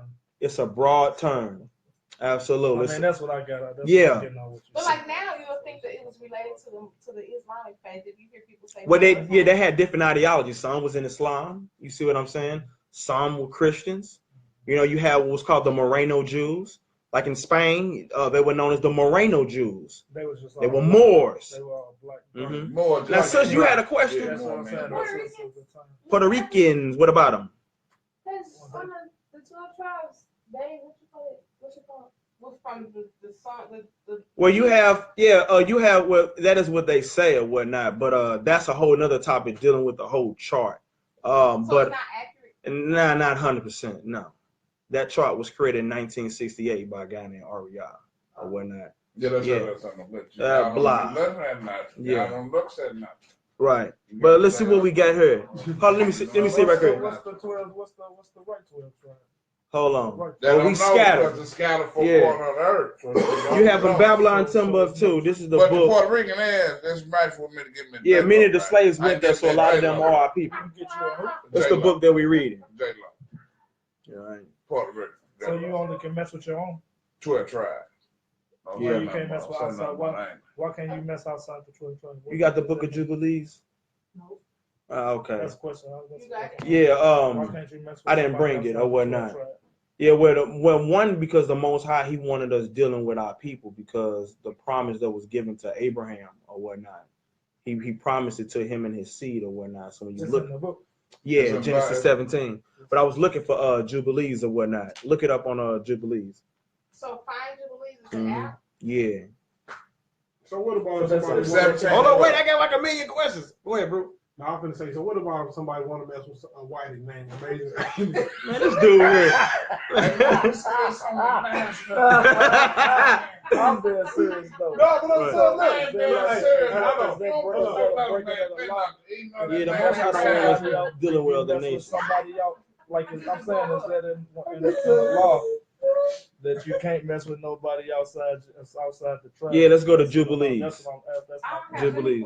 What's Jubilees in? Jubilees is written by Moses as well. We're gonna read it. So what Genesis? Genesis what? Huh? Genesis what? No, Jubilees. No, but you said. You said Genesis too though. No, I didn't. So if somebody mixed race, you Hold can't on. mess with them either. I ain't doing it. Yeah, The Moors in North America before it was discovered weren't the indigenous blacks. Bro, that's why I say, look, we gonna sit and rap or not because everything is going all over the place. But remember, you keep saying Moors, it just means dark. So when you saying basically you're saying the blacks in North America before it was discovered weren't the we know that there were black people here or whatnot. Like you get a book called Black Indians. You learn about the Olmecs. These were black people as well. You know what I'm saying? But if you want to learn, we're gonna rap or whatnot. The way I was raised, and that's something I can say that. Can you say from what you've experienced? No. Yeah, from what I experienced in Can life. they say all of them, or just like? What y'all talking about? Because people say, how do you know like that your father was an Israelite? Like, how do you know? Yeah, like me, because I got. That's what we was getting at before we got I'm first skin, off the off the topic. I might not be.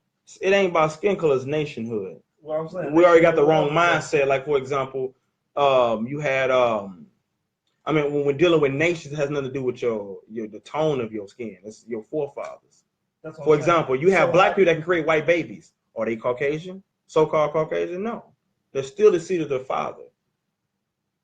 So would the white babies be albinos? What we call albino, yeah. Mm-hmm. For those who subscribe to the book of Enoch, you had Noah, who was described as being an albino. So you don't subscribe When first, yeah, I do, yeah. Enoch chapter 105. Well, go ahead, go to. Okay, I got Jubilees. What am I going to? Chapter 30, verse 7 through 11. What's Jubilees?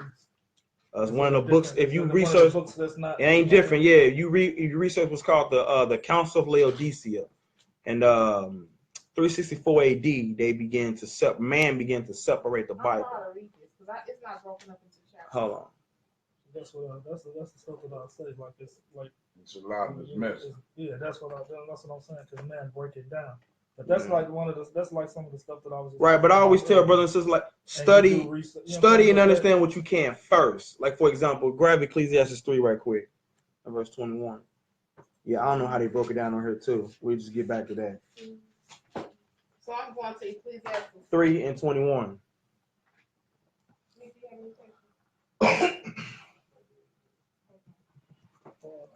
So what am I? Fuck on the stuff. Well, what you on my phone for? Man, y'all listen, bro.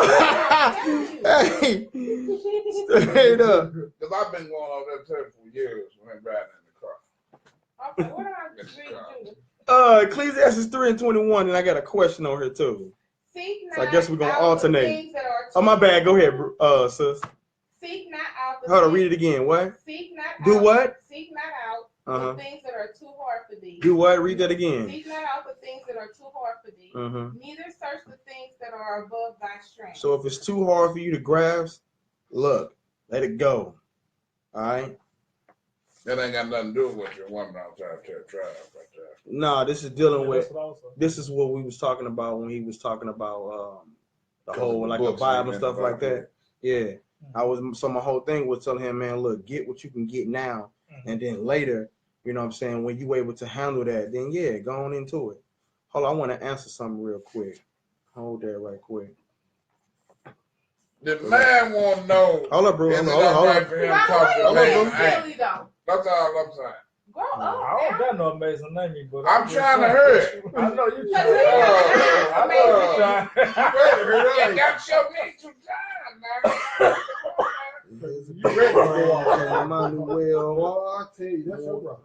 He ready. Look, he on fire for Y'all me. do the right thing when somebody trying to get understanding. Y'all all over the place. How you gonna follow this?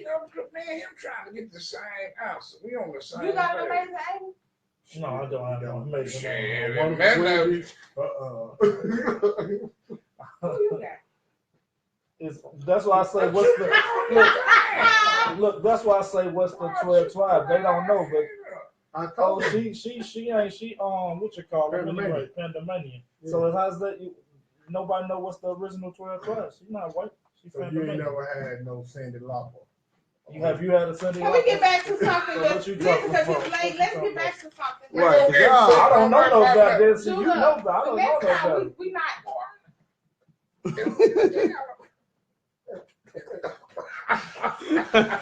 Man, they play all day, bro.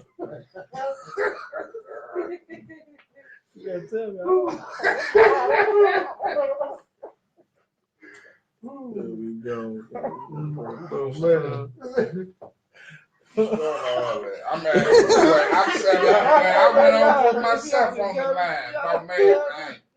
You know, it was 2-3 listening now trying to get your scripture for it. They don't want to put They got all off topic. I'm being serious. I'm being straight up. Y'all didn't Cut Yeah, this one, I didn't get off You know, topic. I'm being somebody's serious. favorite line is we all fall short. So I'm trying to teach you that. This this one. Where did you learn that? I don't know. You just said that so you could keep saying it. I'm struggling when I say that. See? See, that's what I'm saying. No, but I do that. Is that a sin for real if you mess with a white woman? Yeah. How's that a Judah, where sin is though? that, please? I just told you Jubilee started. You didn't pull it up. Yeah, that's all I I can't know. pull it, but where, it's nothing. We can't go to it. Yeah, So it's in there. if a white And woman mess with a Jubilees. white man, she's sinning too? Well, what you say? If a white woman mess with a white man, is she sinning? A white She woman. dealing with her own kind. But I'm just saying. Yeah, I mean, my bad. yeah, they with a dealing with black their own man. kind. Yeah, I ain't with that anytime whole you mess with interracial our stuff. That's sin. It's a Yeah. sin. It's disgusting. Hell no. I just want to see where it said there's 2 times in here so I can lock them in and sizzle. Yeah, I know one is Jubilees and the other one I think is Ezra the 10th chapter where they put away their wives or whatnot. Ezra 10 chapter. Yeah. Okay, I'm at Ezra 10 chapter. Was it? It's not. It's so it wouldn't be race. It's outside your nation. Yeah, nation. Right. The nation, it didn't deal with race. Yeah, that's the what I'm saying, nation that's of what I'm prophecy. saying. Okay, 10 what? Starting 1. Okay, we don't go to Ezra 10 and 1. This should be concerns you, because you ain't. Well, I'm trying to get the truth. I'm ready to get this. I'm ready to get the truth. Here we go. Ezra 10 and 1. Now, when Ezra had prayed and when he had confessed, weeping and casting himself down before the house of God, there assembled unto him out of Israel a very great congregation of men and women and children, for the people wept very sore. And Shechaniah, the son of Jael, one of the sons of Elam, answered and said unto Ezra, we have trespassed against our God. We have did what? Trespassed against our God. Mm-hmm. And taken strange wives. And taking what? People of the land. Yet now there is hope in Israel concerning this thing. Mm-hmm. Now therefore let us make a covenant with our God. So you see what our forefathers did? They made a what? Covenant. A covenant, an agreement with who? our God, Mm-hmm. to put away all the wives and such as are born of them, Mm-hmm. according to the counsel of my Lord and of those that tremble at the commandment of our God. Come on. And let it be done according to the law. Right now today. That is what So what is right now that? today. They put away their strange wives. They made a covenant with them. You know what I'm saying? Especially when when you you keep say reading. strange wife, what does that mean? Foreign So foreign to who? To you. to us, Your nation. because we're going. Because we Israelites. So It's is the strange. Bible only But talking he about? man, So he can't get my white woman. I mean, I don't want no white one. I don't want no white woman. go ahead. No, I don't. I'm being serious though. Right. But when it says strange, Mhm. that means like. Foreign. So what is foreign? Like Other nations. so Listen. Outside. so Listen, hold on. Okay. Outside your race. So- Going. Yeah, nation. no, that's what I'm saying. So the Bible is only speaking to Israelites. Yes. Yes. That's Yes. Nobody else. Yes. The Bible's not. We're gonna speaking deal to with that. nobody Hold else. up. We're gonna deal That's with what I'm. I got you. Yeah. That's what I'm Yeah. asking. That's what, Check it. Grab Psalms 147, 19 to 20. That's what your question. Not the Chinese. And while you're grabbing that real quick, So this book ain't for everybody. This book just for Israelites. yeah, for the most part, but other nations can worship your God, but this is written to Israel. So Psalms and what? Is that a sin to worship? Hold up, wait, you asking me a question? Which one you want me to deal with first? Okay. Yeah, like which one you want me to deal with first? I deal with them all. Go ahead. Okay. Psalms 147. See, at first when I came, you was telling y'all said I wasn't answering enough questions. No, you can ask them. And now, It's just like I told you. you gotta let me answer one at a time, though. Remember I said if you're patient, 147. answer one at a time. Huh? 147. 19 to 20. I got it. He showeth his word unto Jacob, his statutes and his judgment unto Israel. Right. He has not dealt so with any nation. He has what? Has not dealt so with any nation. And as far as his judgment, they have not known them. Praise ye the Lord. You see that? He showed his word unto Jacob. I was following with you at first. Let's read it again. I was following with you. Come on, man. I'm ready. Where we started from? Psalms 19. 147. Hey, hold your question, Andrew. I'm gonna deal with that in a second. See, do you try to teach everybody and the Facebook? you gotta tell the people, 10 at a time. You ready to see it one more time? Hey, tell them, bro. I'm Hey, reading myself. yeah, you ready? Okay, hey, I want to answer something real quick. Bro asked, what that question? Shalom, how did the Hebrews get into Spain? That was a great question. There are many ways to deal with that. First and foremost, I want to deal with, first I'm going to read something before that. You learn about the expulsion from the Jews of Spain and Portugal, all right, which we got kicked out around the time of the, during the time where the slave trade was pretty much jumping off, all right, 1496. All right, so it was just after it had kicked off, all right? But it says, in order to satisfy Queen Isabella of Spain and King Manuel of Portugal, because remember you asked, how did they get to Portugal, all right? And for those you don't know, you studied the slave trade, the Portuguese were the first ones to come and basically get us or whatnot. It says, promulgated a royal decree expelling the Jews and Moors from his country in 1496. It says the Jews who were expelled from Spain and Portugal were scattered throughout the Mediterranean coast. It is estimated that over 100,000 Jews departed from Spain and Portugal during the persecution and expulsion, because everywhere we were going, they were persecuting us. But it says some of these Jews went into Northern Europe, Italy, and Turkey, but most of them went into Muslim countries of Northern and Western Africa. This is why a majority of the slaves on the slave trade were Muslim. It says these black Jews would naturally go to African countries. Most of all because of less persecution and that they could disguise themselves easily among blacks. It says R.H.M. Els gives a graphic description of the Portuguese Jew. You hear that? Portuguese Jew. These were Israelites that were in Portugal. It says, Baruch Spinoza, middle-sized, good features, skin somewhat black, black curly hair, long eyebrows of the same color, so that one might know by his looks that he was a descendant from the Portuguese Jews. Now remember, according to the Bible, the children of Israel were scattered among all nations. All right, but then it says, when the Jews were expelled from Spain, about 100,000 entered Portugal. So You think? hold on, bro. So in 1496, when we were kicked out of Spain, many of them fled into Portugal.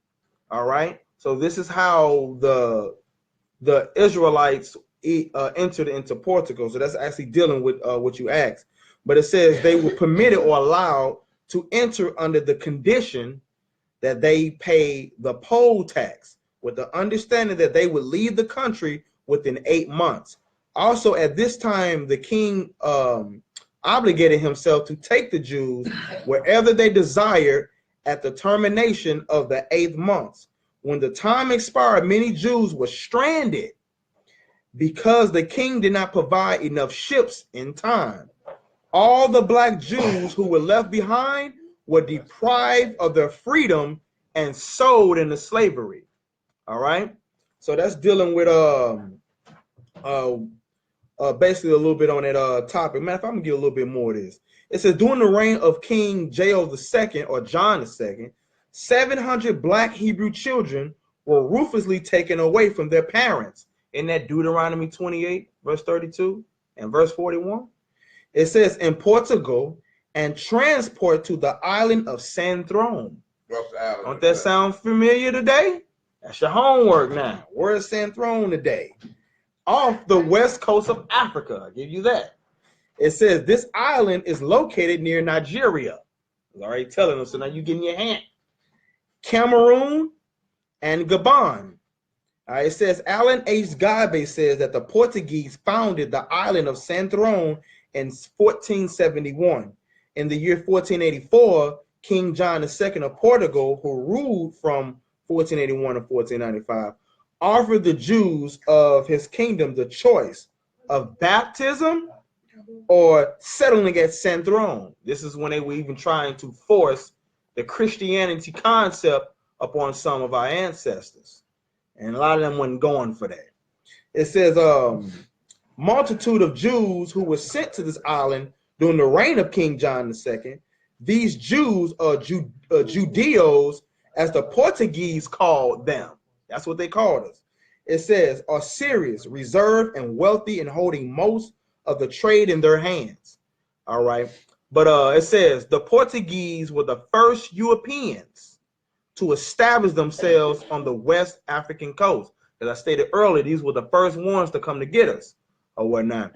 It says they came first as merchants and secondly as conquerors and slavers, just like the so-called white man. Later, this work, the black Jews in the Portuguese possession in West Africa, will be discussed in greater detail. But I'm gonna get a little more of this. Now let us return to the Jews of North Africa. With the influx of tens of thousands of black Jews from Spain and Portugal seeking refuge in the African ports, Morocco received a great share. Morocco received a great share. Morocco received a great share. It says, but before this day, many Israelite tribes were entrenched in Fez, which is the capital of what? Morocco. All right, it says, man, if I'm gonna go ahead and just end it there. You know what I'm saying? But yeah, that's basically dealing with it, with that topic. Let me see. Did anybody else ask something? We got some questions over here too, My brother said we got some questions over here. They laughing. Mine might never get answered though, but it's cool. Go ahead. What happened? We just read it. What do you mean? What's your question? Like, if what's the Terrell twice? Well, you ain't gotta answer that right now though. But like when you said that We scattered. it's scattered. So Yeah. no for sure. No definite way. No. No definite knowing. But you Israel though. Yeah. Okay. Yeah. Okay. I'm not questioning. I'm questioning. Right, yeah, no asking, doubt, no doubt. Asking. So if a black man can make a white baby, So how do you know some of these white people are not Israelites also? That's what I'm saying. That's what you want to You listen don't to. know. That's what I say. So how do you? So how can? Listen, If they part of the nation, I answered it, but you weren't listening earlier. I said that you looking at skin color instead of nationhood. yeah, that's what I'm asking. That's what I'm saying. Deuteronomy 28:46. This is your answer. The curses got to fit. There we go. If the curses don't fit them, they ain't Israel. You forever. What is it? Sign. Deuteronomy 28:46. That's how we know that there's gas more up there, because they got sign up there. I do understand. Not I understand. sign. Let's go ahead and read it again. But you don't. But how The can you know from the outside looking in? But because that's like what you were saying. Like you don't agree with interracial relations or whatever. No. But it could be It could be another race who. But I'm gonna know curses. If they fit, then they Israel. That's what I'm saying. That's what I'm saying. But you yourself from the outside looking in, you don't know. And then it's some black people that might not fit the curses too, though. They ain't Israel. It's a lot of black people don't fit the curses. That's what I'm saying. Ethiopians don't fit the More, curses. not black people. I'm not Kenyans. gonna say more. I say more people because you don't know what nation. You don't know what nation they name in every Israelite. So from your only those that fit the curses. From your physical appearance, it doesn't matter. It doesn't matter. Go by physical appearance. You're going by the sign. Not skin color. You got it. Yeah. Now let's go ahead and read it again. I was just going back to what you said. The memo come to America. You thought McDonald's was McDonald's. Yeah, but no. It just stood out because you said you don't agree with interracial. But that's true. But everybody got their own. That's what I was asking. But I didn't know if that was like a sin. Is that wrong? That's what I was asking. Is that wrong? Yeah, we just read in Ezra, the 10th chapter. But he said they transgress, they trespass. But that don't mean this if it's interracial. But if you're in the nation, that's what they said. It was a sin. Hold up. Let me have this one. Go to 1 Kings 11, right quick. Hold your question. But that's another thing where I go back into. Hold your question. Look, check it. Strain. 1 Kings 11, starting verse 1. What does strain do? Hold up, bro. Hold on. Listen. But King Solomon loved. King who? King Solomon loved many strange women. Many who? Strange women. Mm-hmm. What are strange outside the nation? Foreign. Together with the daughter of Pharaoh. Oh, y'all gotta listen. Together with what? Together with the daughter of Pharaoh. Right. Women of the Moabites. Come on. Ammonites. How you say? Ammonites. Edomites. Hold on, who? Edomites. That's your so-called white people today. Go ahead. Edomites. What's Moabites? Moabites, where they say that those are Asian or whatnot. Okay. Go ahead. That's what they say. How you say it? Ammonites. They say that those are so-called Asian too. That's what they say. I don't teach that. I ain't got the proof, so I don't know. So this is unknown race. Yeah, but they foreign. They ain't Israel. But if you Yeah. follow that 12 tribes, then these people. Well, if you follow the they'll say that those are the Chinese or Japanese, but I ain't seen enough concrete proof to be teaching you that. Mm-hmm. But go ahead. Zidonians. Now those are Hamites. And who? Hittites. Of the nations. Of the who? Of the nations. Right. Concerning which the Lord said unto the children of Israel. What'd he say? Ye shall not go into them. You see that? Neither shall they come out into you. For surely they will turn your heart away. For surely they will turn away your heart after their gods. Get it now? Because when you go into them, you start to follow what they follow. Yeah. You be keeping that Christmas. They eating eggnog. Shrimp souffle. So it's not just because he didn't want you to meet what you like to you like the catfish nugget.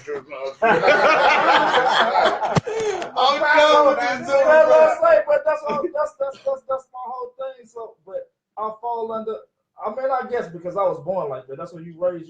That's ain't no thing. You don't know that, but you know something now. You know, don't hit the die. Man, the dietary law was done away with when Christ died. That's what my pastor taught me. That's what I'm going about. Well, don't be teaching that fools. You're going to have people watching it like, see, we're gonna start from the beginning. You playing, y'all. Dietary law ain't the beginning. That's what I'm saying. Man, we going off the topic, bro. But this is the two people that get put out of class, I'm sure, because you guys are so off focus. Shut up. Let me tell you something, Miss School Teacher. That's what I'm saying. You guys are like loosen up, lighten up. People laugh, joke. This ain't Bible study at Malcolm Baptist. This is living room. The Valencians. But wouldn't it still be considered church? That's what this is. Yeah. So if somebody show the signs that they follow all the curses they Israelite, no matter what their skin tone is or whatever. Yeah, they Israel. Because you're light skinned. They forefathers went into slavery with That's what I'm ships. saying. That's what I'm saying. Yeah, they forefathers went into slavery through ships. They were scattered on all 4 corners of the earth or whatnot. Lost their heritage. Yeah, that's But Israel. that didn't happen to Edomites. No. So I know like, what's the Edomites? White But I don't like white people though. I don't dislike white in people. New Zealand. I don't like but white we women. not talking about, so we just trying to figure out to identify if you're Israel or not. So like if you're looking to see like you have to fit all the curses. There's no other people that fit all of them. You can't fit two of them. That's my question. You have to fit every last one of them. That's answer. You have to fit all the curses, and that's what makes it. Right. The curse in Deuteronomy 28. Let's read it. Deuteronomy 28 and verse 45. Read that one more How time. would you know you put all the curses on? You gotta go through and Read read Deuteronomy 28. Deuteronomy 28 and 45. Yeah. All of that's what. Okay. Moreover, all these curses. Some of these curses. All these curses shall Mhm. come upon thee, Right. and shall pursue thee and overtake thee, Mhm. till thou be destroyed. Because thou hearkenest not unto the voice of the Lord thy God to All keep right. his commandments Yeah, some of the slaves went to Dominico as well. and his statutes which he commanded thee. Mm-hmm. And they shall be upon thee for a sign and For a skin color. for a sign And for a wonder, and Right. upon thy seed forever. So Right. these curses are gonna be on you forever. Let's read Deuteronomy 28:68 right quick. So some of these people may have Hold up, these. sis. Okay. Yeah, read 68. Go ahead. 28 and 68. Yeah. What it say? Exodus 20 and 2 right quick. And the Lord shall bring thee into Egypt. Stop right there. The Lord shall bring into what? Egypt. Egypt. All right. What does Egypt mean? Bondage, right? Bondage, which means what? Pastor say Slavery. Egypt. Yeah, that is what he said. That's what it said. What? What did he say? Egypt mean Egypt. It don't mean slave. Hold on, say it again. Y'all both saying at the same time. He said what? Egypt mean Egypt, don't mean slave. He don't know what the hell he's talking about. Read Exodus 20 and verse 2. What he said? Exodus 20 verse 2. Mm-hmm. I am the Lord thy God, which have brought thee out of the land of Egypt. Out of the land of what? House of bondage. Egypt would refer to as what? The house of bondage. The house of what? That's great. Exodus 13 and 3. Now, what you think, say? What you think? Well, just what the party, you know, that's why I hear it. But my thing, everybody ain't the same. I don't just take the word of what I'm somebody just saying, say. but then what What they does it say. look to you, though? I mean, that's. What's that? Let me read it again for you. I said, I am the Lord thy God, which have brought thee out of the land of Egypt, out of the house of bondage. Read Exodus 13 and 3. You need to keep that mental note where that's at. So next time I'm just saying, I ain't got time to talk to him. What is? Exodus 13 and 3. I'm not gonna get dribbled another time. Oh, they keep calling me. Where do you want me to go? I'm there. Exodus 13 And verse 3. Moses said unto the people. And Moses what? Said unto the people. Come on. Remember this day in which he came out from Egypt. Out from where? Out of the house of bondage. Egypt was referred to as what? The house of bondage. Read verse 14. Verse 14. Mm-hmm. And it shall be when thy son asketh thee in time to come, saying, what is this? Mm-hmm. That thou shalt say unto him, right? By strength of hand, the Lord brought us out from Egypt, from the house of bondage. See that? That's three different spots. That's three different spots. Read Deuteronomy 5 verse 6. Deuteronomy 5. Mm-hmm.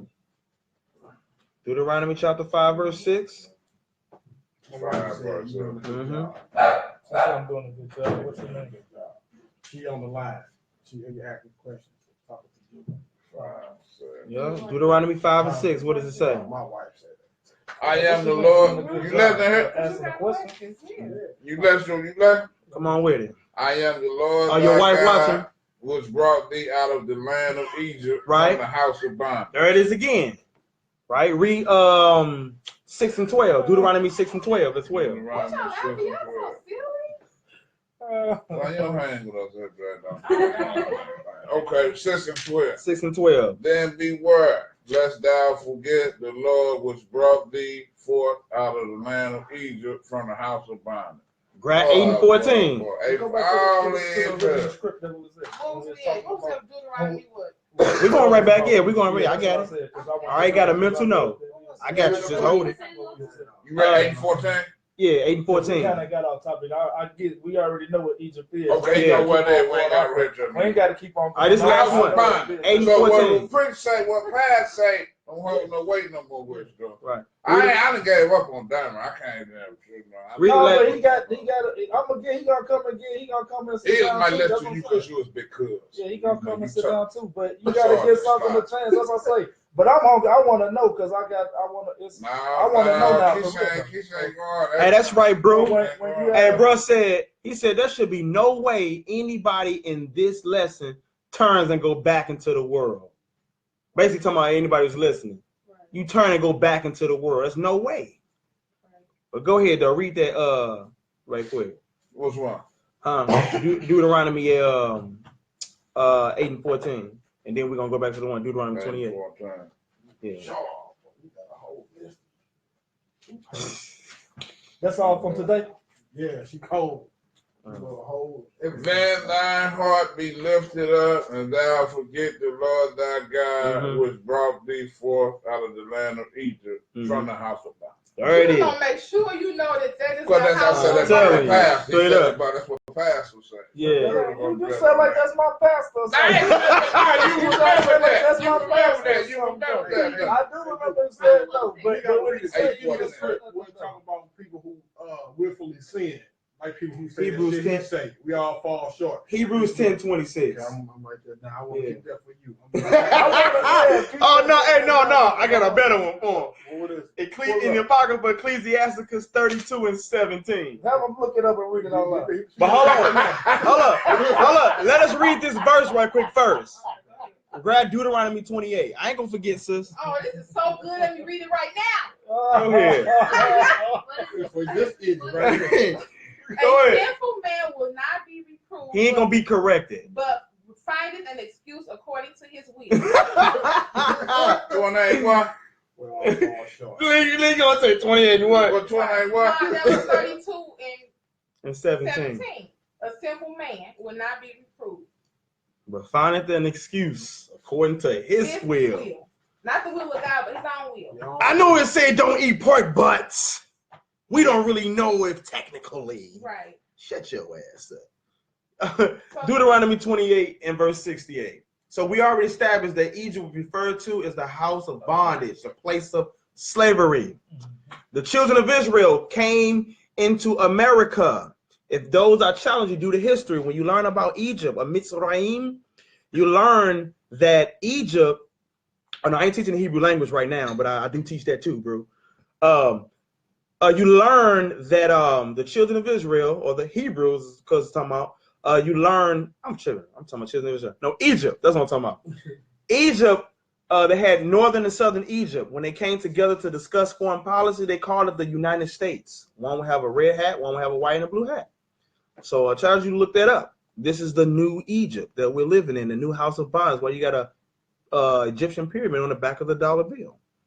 Okay, Deuteronomy 28, verse 68. What does it say? And the Lord shall bring thee into Egypt. The Lord shall what? Bring thee to where? What place? Egypt. Egypt, which means what? Bondage, slavery. Come on. Again with ships. With what? Ships. How did we get here to Egypt? Ships. On ships. Come on. By the way whereof I spake unto thee. So by the way that I'm telling you, come on. Thou shalt see it no more again. You're not gonna see nobody else go through slavery with ships anymore again. And what? And there. So when you get there. And there ye shall be sold into your enemies. You shall be what? Sold into your enemies. For bondmen. That's a male slave. And bondwomen. That's a female slave. And no man shall buy you. And no man shall buy, meaning redeem or save you. Now check this out. Start that off again. What does it say? And the Lord what? Shall bring thee into Egypt. Egypt what? With ships. This is the book I have here. It's called Into Egypt Again with Ships. All right. Check this out. It's on page 48 in this book here. Into Egypt Again with Ships. I was on page 51. Right at the bottom right there. Speak up. The word Egypt. The word what? Egypt. In verse 68 does not particularly mean the land of Egypt. So the pastor don't know what the hell he's talking about. Rather, Egypt is symbolic. Egypt is what? Symbolic. Symbolic. It symbolizes something. Because it was the Israelites' first major captivity. It was the first major spot where we were in captivity. Come on. There's more than that. Moses fought the Red Sea, right? Mhm. Get him on that line.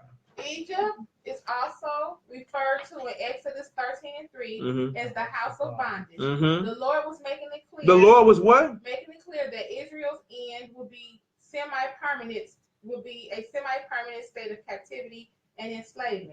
There's only one group of people. There's only what? One group of people that this is applicable. Meaning that it fits. And it is not those who predominantly claim to be Jews. Sorry, Jewish people, it don't fit you. Come on. History undeniably reveals to us who hoarded on ships and sold on auction blocks as bondmen and bondwomen, as described in Deuteronomy 28 and 68. Only those stripped from Africa. Only what? Stripped from Africa have endured being captured as slaves and transported by way of ships. Way of what? Transported by way of ships to where? Americas, Europe, and Asia. Oh, you see that? Don't the Bible say that we was going to be scattered among all nations of people? Huh? Come on. And at the end of verse 68. At the end of verse 68. The words, no man shall buy you. What that mean? Mean that a flesh and blood man will be unable to redeem Israel as a nation. As a what? As a nation. As a what? As a nation. Religion? As a nation. As a nation. And indeed, no man has been able to fully deliver Israel. Now let's go back and read that Deuteronomy 28:68 again, right quick. Okay. And the Lord shall bring thee into Egypt again with ships by the way thereof. And the Lord shall bring thee into Egypt again with ships by the way whereof I spake unto thee. Thou shalt see it no more again, and there ye shall be sold unto your enemies for bondmen and bondwomen, and no man shall buy you. You see that? This is speaking of the transatlantic slave trade. And we were sold into our enemies as bondmen and bondwomen, as the book described. So this is the reasons why you have people like us that stand up and say, well, this book has to be real, because how you explain these prophecies? You know what I'm saying? For those who don't believe, we simply ask about these prophecies. That's what what's up with that? Grab Genesis, Bereshit in Hebrew. They knew something. Chapter 15. This was special, right? They knew something. So this been wrote way. And verse 12. We're going to start in 12 and 13. What does it say? And when the sun was going down, a deep sleep fell upon Abram, and lo, and horror of great darkness fell upon him. And he said unto Abram, what did he say to Abram? Know of a surety. Know of a surety, know for a fact that thy seed, that your descendants or seed shall be a stranger in a land that is not theirs, and shall serve them. And they're going to serve these strangers, and they shall afflict them, and they're going to be mistreated for how long? 400 how long? You said how long? 400 years. Now think about that. 400. They ain't just changed that, last week to fit up with the slavery time. That's better not. Prophecy. You know, it makes it hard to can't 1, 2 me now. I got to Isaiah before I put my belief in something. 42. I got to show me something. All praises. Isaiah Yahoo, 42 and 22. Y'all have to grow. Speaking of Indians, I forgot I had this on me. I got a whole bunch of little daggers on me. You see over there, this boy's sons are snot. He focused. He focused on something. He television. I'm going out there whooping my man that night, Joe. I did that because my knowledge of the game was like this double check. I see why y'all was I could see it. Hey, that person, what's her name? Yes. Honey, are you still on here watching? Because I got something else for you. Honey, some bright. Are you still watching? Let me know if you are. I got a book right here, Lost Tribes and Promised Lands, or whatnot, because we were talking about the indigenous people of the land, who you call Moors or whatnot. So let me know, because I got some little daggers behind me right here in my suitcase. I don't know if you're able to see that. There's some books like that. Straight up. Huh? Hey, let's hear it, y'all. We gonna go off live for about a time. But yeah, Isaiah 42. And 22. Yeah. But this is a people robbed and spoiled. They are all of them snared in holes. Right, and what? And they are hid in prison houses. They're hidden where? In prison houses. What that sound like? What people are hidden in prison houses and in poverty? Come on. Real. They are for a prey. They are for what? A prey. Everybody's always hunting Hunt's after on you to pray. Go ahead. Remember Rock say that. Remember Rock say that in Mental Society. Remember Yes.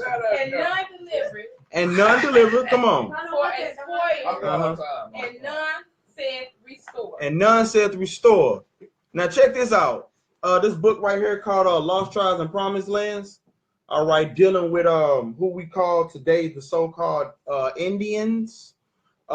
This is on page 364. Start right there where it's highlighted at right there. Keep in mind, as we know that the so-called Indians look like this. It's like they're like the rapper Pharrell right here. And they're like a broke ass Danny Glover. So what is that waving? Yeah, waving a banner or Waving a whatnot. banner high in the air. Right. The Indians guide. The who? Indians. The who? The Indian guide soon was greeted by a puff of smoke far beyond the other bank of the river. In response to his signal, the two men waited. Eventually, a canoe appeared bearing 3 men and a woman. So you see that there's 3 men and a woman on this canoe. All of them Indians. All of them were who? Indians. Indian. It wasn't no white folks. Go ahead. To the place where Francisco and Montesinos were standing at the water's edge. The woman. Hold on. Look at the pictures of these Indians right here. Go ahead. Come on. The woman got off and spoke to Francisco in an Indian tongue. So she spoke to him in an Indian tongue, tongue meaning language. We're going to find out what language was this. Go ahead. That Montesinos could not understand. So Montesino couldn't understand the language that they were speaking. Because what happened was this dude was looking for the so-called Indians. And he basically lied and was saying that he was one of them. So he lied. But go ahead. And basically he's about to basically try to trick them and be like, I'm one of y'all, in other words. But go ahead. Although he could perceive that he was being identified in the conversation. It's kind of like, for example, if you among some Chinese people or something, and they, or maybe we just say Hebrews is we Hebrews. And somebody that's Reti Mami da Free Hakolimbi to the right Hawa. That's right, no Ido Tab because of your Rishuhu. And I'm then they're pointing at you. You know I'm talking about you, but you might not know what I'm saying. But you, hey, I think he's talking about me. That's what's happening right here. Did you say you can't stand me? Yeah, you just Are you silly? But go ahead. Blessed are the undefiled in the way who walk in the law of the Lord. Blessed are those that keep the commandments with his whole heart, in other words. But go ahead. She then turned to her male companion to explain the conversation. So she explained what's happening. The situation. Upon hearing her words, hearing her words, what happened? They rose. They stood up. Rose. Went over to Montezino. So now they went over to the man that lied and said he was one of his people. And what they say? And to his utter astonishment said, what they say? Shema Israel, Adonai, come on, Elohinu, Adonai Ehad, which means, hear, O Israel, the Lord our God, the Lord is one. Hold on, read Deuteronomy 6 and 4 right quick. Or in the ancient Hebrew, we'll say Shema Yasha'Allah Elanaya Elahaya Akkad. All right? So check it. So this is what they said. Read it. What they said. O Israel, the Lord our God is one Lord. Look at that. Now read that part again. Okay. They were quoting Deuteronomy 6 and 4. Read it again. These are your so-called Indians quoting that. Go ahead. Hear, O Israel, the Lord our God, the Lord is one. They had recited in Hebrew the fundamental credo of Judaism. You see that? So Indians are they're Hebrews too. But they broke it into two people because you got some in 1421, you got some of the so-called Chinese people that came over here and was conquering them too. So some of them that look like them on Asians, them might be some of them or whatnot. But then you got some that look like you and me or whatnot who still might be Israel, because you got to remember they look like this. But it just depends on what their father is. It depends on their father. You know what I'm saying? But if they fit the curses like this. And like that. Because of your daddy, because of your father, dang on, it's Israel. Like you, when whoever you. But I thought too that. He's gonna have let me say this. But 3 generations in. So say for instance, like we start right here with a white father, and then like we go to the next See that? generation, and it's the black father. Then Yeah, then what? that's So it's different, though. three generations in, That's like different. you in. So it's 3 generations. See that? Look at that. Hold up, Nick. So far, you And I got did is it Nick? understand. Yes, sir. Okay, you have any questions so far? Okay, cool. Everything, you know. All praise, all praise. Okay, so notice they were speaking Hebrew. All right, let's finish that. So then this kind of like Hold go on, back to wait. It's more to that. Hold on. that. Hold on. You gotta slow my sister down, boy. I asked to be down the street. I'd be like, hold on, wait a minute, sis. Hold on. Where the book go? Cameron got it passed to me. You know how I get. 'Cause I- We ain't done. Okay, where I'm going. Keep Let's it. finish that, yeah. So a brief conversation then ensued in their common ancestral tongue, according Yeah, to those were Marcus Hebrews. Zeno. Hold on, wait, stop. Like, for example, you have this dialect of Hebrew here. All right, this is the name of the father here. This is the letter Yah, the letter Ha, Wa, and Ha. It says Yahweh. All right, Yahweh. This is the Phoenician Hebrew. All right. You already know you can hit me up, bro. I've been trying to share this knowledge with you, bro. Been trying to holler at you. All right, but go ahead. Okay, so a brief conversation then ensued in their common ancestral tongue, Mhm. according to Montezinos, whose fluency in it is almost as perplexing to the reader of his Get it narrative in. as is that of his 3 mysterious new companions. Mhm. They told him that they were themselves of the tribe of Reuben. Hold on. Okay. So these so-called Indians said they what? From the tribe of Reuben. The tribe of what? Reuben. That's biblical. That's the first son of the 12 tribes of sons. one of the first sons of Israel. Okay. Genesis 35, verse 22 to 26. The names are. I'm like saying it's not Reuben, fully Levi, accurate. You know what I'm saying? Them people, those names are, but the actual like Who the people are people today. are today. They're just Might guessing. not. Okay, I got you. Let's finish. I understand that. That makes more sense. Yeah. They tell him that they were themselves of the tribe of Reuben, Mhm. and that the tribe of Joseph, Tribe of who? Joseph Mhm. lived on an island nearby. On an island nearby. What else? Keep going. So does that mean islanders are from the 12 tribes? Yeah, many of them from the slave trade. Like, a lot of them went to the I guess, Cayman like, Islands. I guess that makes sense. Like Jamaica. Jamaican, Oh, they all look Barbados, like us though too. Barbados, Yeah. you know what I'm saying? All of them, they all, yeah. I guess that Even before I had knowledge, I used to always be like, man, why them Africans don't look like us? They look like us, but they really don't. I can tell they don't really look like us. But then when I would see some people from Jamaica, Trinidad, or whatnot, I used to be like, man, they look like us. I mean, because we were on the same boats. We just got different slave names. He's from Barbados, and like if we Or talk, Dominica. like talking to him, his struggle was the same as like our struggle. You know what I'm saying? They went through the same stuff. And I tell you that all the time. Yeah. I tell you that all the time. Like the same. Like he's saying like he's saying the same. Like, So see how you starting to identify like his struggles are the same, like that's how you identify the curses. Yeah, look, your own witness. See that? Who's the tribe of Joseph? Told you, bro.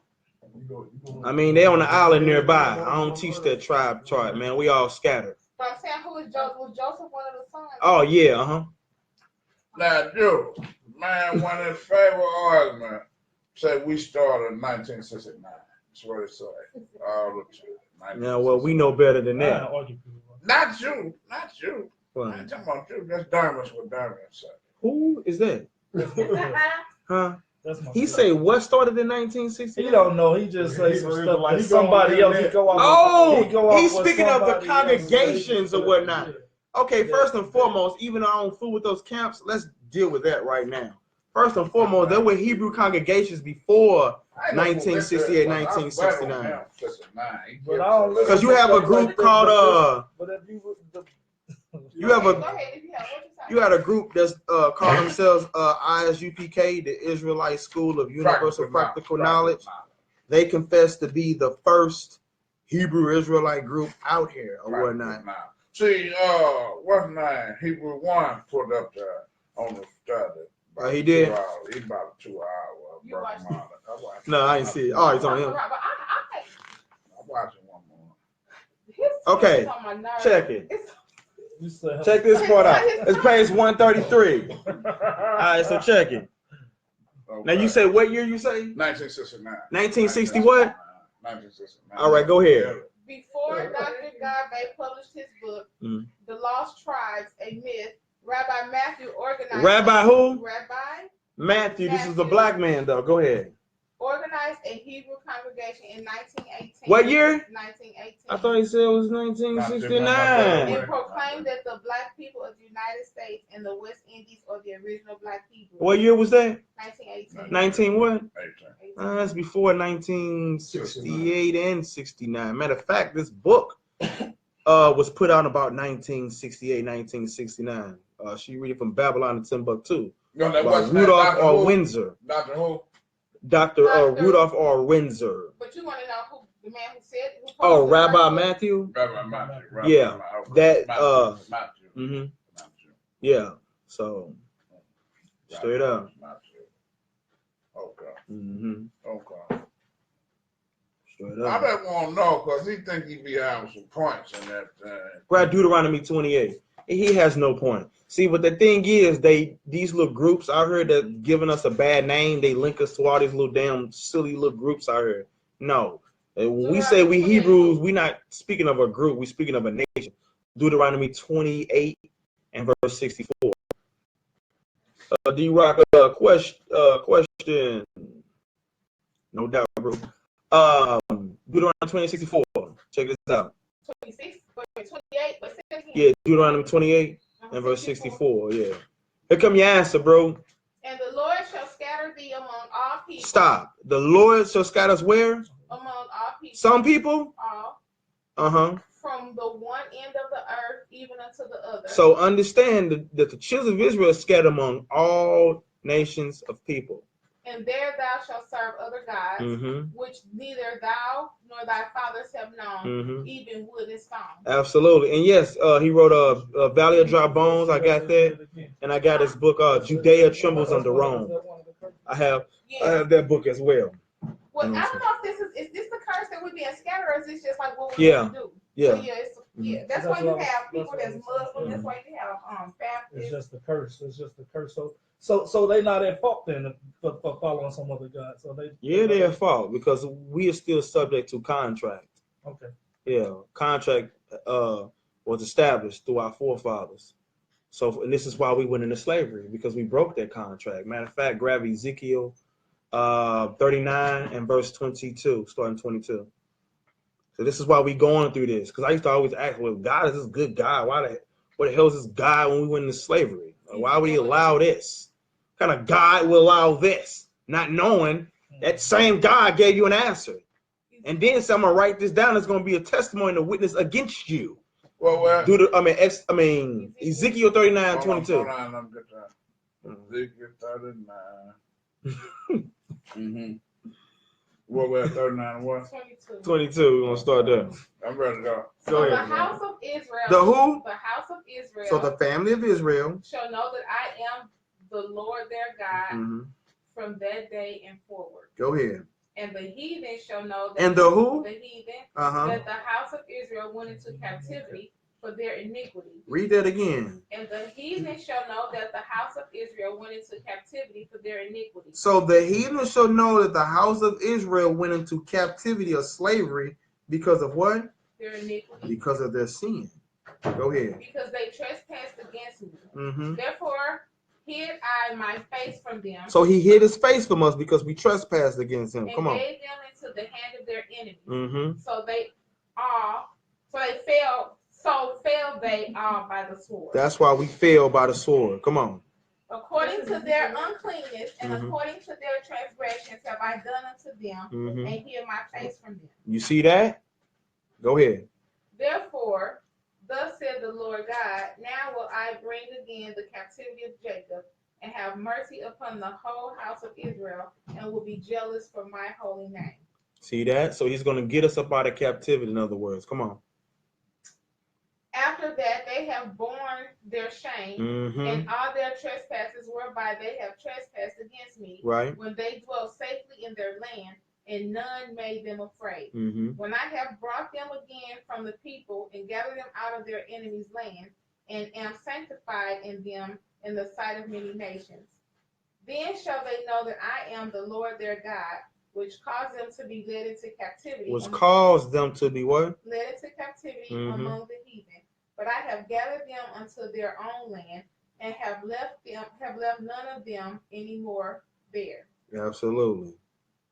So Judah, can we look at the curses where they was just saying like we're gonna be in the prisons? Like where is that in Deuteronomy? Just so you We just read the prisons. So all of them, the whole thing is. Nah, we were just reading some. I don't want to overflood them. Okay.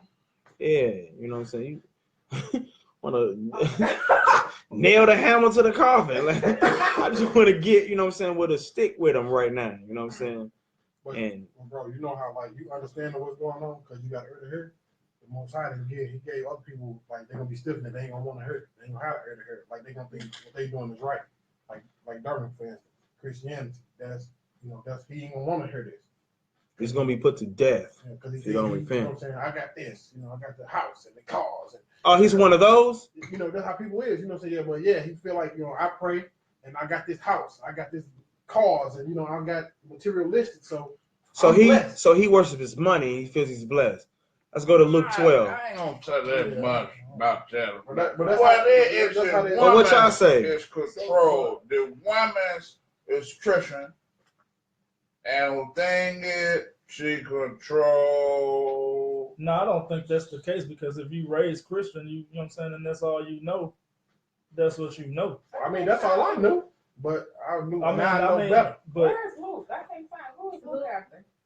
Well, I guess I was too young to take heed to it, something or too naive. I don't know. I don't know what it is. Why? Maybe Luke? You asked what Luke was? Maybe that's it's Matthew, Mark, and then the book of Luke. This makes more sense. It do make sense because it's so true. Because I never believed in like religion, and that's you know what I'm saying. I ain't gonna always say that 400. That got you there. That 400, that was kind of deep right there. That was kind of curveball right there. 400 right there. What 400 years? They kind of got me troops in 400 now.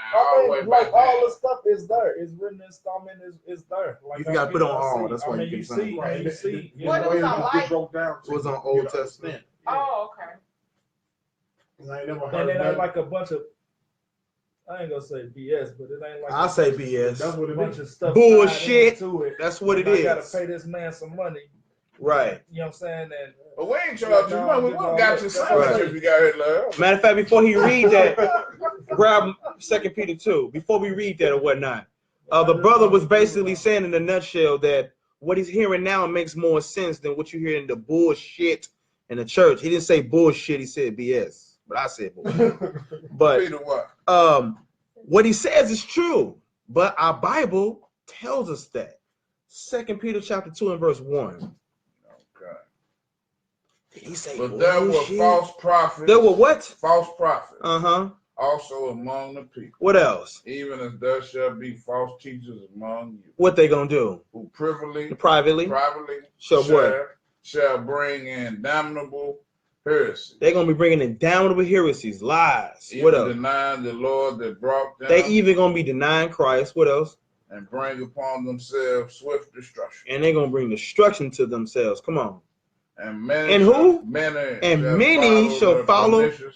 Many shall follow their pernicious or evil ways. So you see that many people are going to be led astray by these false prophets, these false teachers. By reason of whom the way of truth shall be evil spoken of. You see that? The truth is going to be evil spoken of. What else? I got Hold on, go ahead. And through covetousness, which is lust, shall they with feigned words. What kind of words? Feigned words. Make merchandise of you. They make a merchandise, a dollar sign out of their congregation. What's the heathen Joel Osteen? Huh? Collecting all these time, won't even open his church up to him, huh? Boy, this heathens. But don't surprise me though. You know what I'm saying? But on the flip side though, you get some of our people that's tripping off that, thinking that God is in these churches, and he's not, first and foremost. But y'all tripping off that, but you ride past a homeless person every day. Right. So anyway, what was your question, brother? So when you die, do you go to heaven? Hold on, let me finish that first. Or But it's along. My next question got is you. along those lines. Yeah. I got a question. Life after death. First grade is Luke right quick. Luke 12 and 15. Yeah. And he said unto them, take heed and beware of covetousness, Mm-hmm. for a man's life consists not in the abundance of things which he possesses. So you see that? Because remember we talking about the guy or whatnot with his money and all that. Your life don't consist in what you own, how much you own, your bank account or your 401k or your Mercedes Benz. So why do they feel that way then? Check it. Let's continue. Nothing new under the sun, as the script say. Go ahead. And he spake a parable unto them. So saying, now Christ is about to speak a parable. A parable is an earthly story with a spiritual meaning behind it. All right, come on. the ground of a certain rich man brought forth plenty. So we see that there's a parable, a story about a rich man. He had it all. Go ahead. And he thought within himself. So this guy thought to himself, what'd he say? What shall I do? What am I going to no do? room where to bestow my fruit. I ain't got no room to store all my goods, all my stuff. And he said, this will I do. So now he came up with an idea. This is what I'm going to do. What are you going to do? I will pull down my barns and build greater. He's going to And build there greater. will I bestow all my fruit. That's where he's going to store all his goods. Come on. And I will say to my soul. So now you see he's cocky speaking to himself. Soul. Go ahead. So thou hast much goods laid up for many years. For what? Many years. Mm-hmm. What we call it today? Stacks on deck. Mm-hmm. Go ahead. Take thine ease. Eat, drink, and be merry. So I'm going to go ahead and chill, right? Kick on back. But God, Be merry. Hold on, sis. You be eating so fast. Go ahead. Now let's see what God said to this guy that thinks he's so blessed. Go ahead. But God said unto him, thou fool. You what? Fool. Fool, he called him. And fool is a non-believer, right? Mm-hmm. This night thy soul shall be required of thee. Tonight you gonna die. Then who shall those things be Mm-hmm. which thou hast provided? Now whose things that all that stuff you was worried about, whose stuff is gonna be now? Go ahead. So is he that lay up treasure for himself So this is talking about one who lays up treasure to himself. What else? and is not rich toward God? So here it is. He ain't rich toward God. You can drop it there. So here it is. You get people that trust in their money. What you gonna do when the money runs out? $1 worth 3 cents. They trying to create a cashless society. And if you don't go along, they turn your damn chip off. They're gonna take your mark over the I got a book. It's called Spy Chips, written by Captain Aldrich. Luke 12, Might want to read that book or whatnot. Talk about how they trying to bring in this whole cashless society or whatnot. You know, so y'all trusting in your money. No, that's not how a man is to be commended. Matter of fact, Proverbs 12 and 8. You grab Proverbs 12 and 8. And then says you grab Luke 9 and 58. So what was that? Luke what? 12 and 15 through 21. and I'm doing 12 and what? What I tell you to grab? I don't know, Luke 12 and He grabbing Proverbs 12 and 8, Luke 9 and 58. So Hold on. Let me read this to you. Hold on. Go ahead. And Jesus said unto him, Mm-hmm. foxes have holes, So even foxes have holes. Come on. and birds of the air have nests, So they got a place to stay. Go ahead. but the Son of Man hath not where to lay his head. Son of God was homeless. Was he not blessed? Huh? Go ahead, bro. Jesus didn't have a place to live. Read it again. And Jesus said unto him, foxes have holes, and birds of the air have nests, but the Son of Man hath not where to lay his head. There we go. Proverbs 12 and 8. What it say? You. Okay. All right. The wicked. No, Proverbs 12 and 8. I got it. Proverbs 12 and 8. Mm-hmm. I got to turn chest off because they just dropping right now. A man shall be commended according to his wisdom. You see that a man is commended. Oh He's my looked God, the world upon. does not follow this. Yeah, But he that is of a perverse heart shall be despised. straight up. So here it is. Men are commended according to what kind of car they got. You start asking, sis, what kind of man do you want? She will have everything on that list except for a man of wisdom, because she don't care. Straight up. Proverbs A 12. man is commended. He's looked upon not according to his looks, what he got, but he's commended according to his wisdom. All right. Now, you had a question. okay, like my grandma, she was a Christian woman and she passed away. Does that mean she go to hell? Did she keep God's commandments?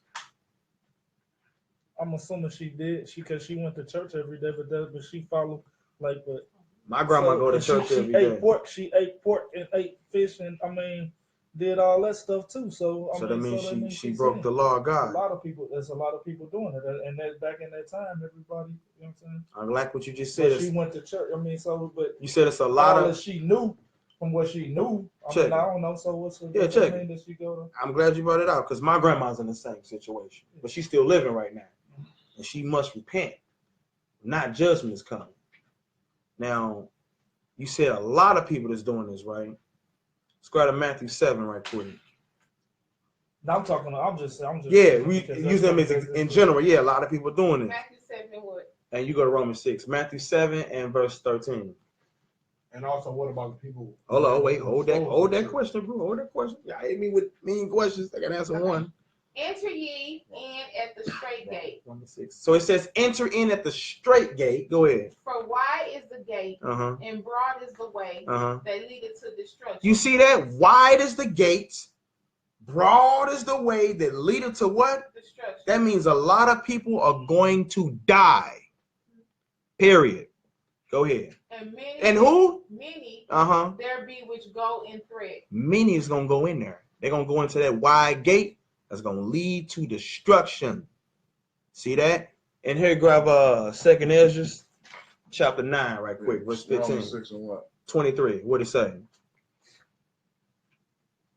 For the wages of sin is death. So you see that? If you sin, you break God's laws, what's coming? Death. Death. Go ahead. But the gift of God is eternal life through Jesus Christ our Lord. Yeah, you see that? Grab Matthew 19. 2nd Ezra what? 9 and verse 15.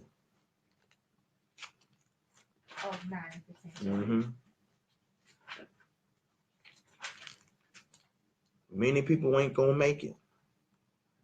I have said before, and now do speak, and will speak it also hereafter, that there be many more of them which perish. Oh, there be many people that's gonna die. Go ahead. Than of them which shall be saved. Then of those that's gonna be saved. Come on, and listen what he's gonna compare it to.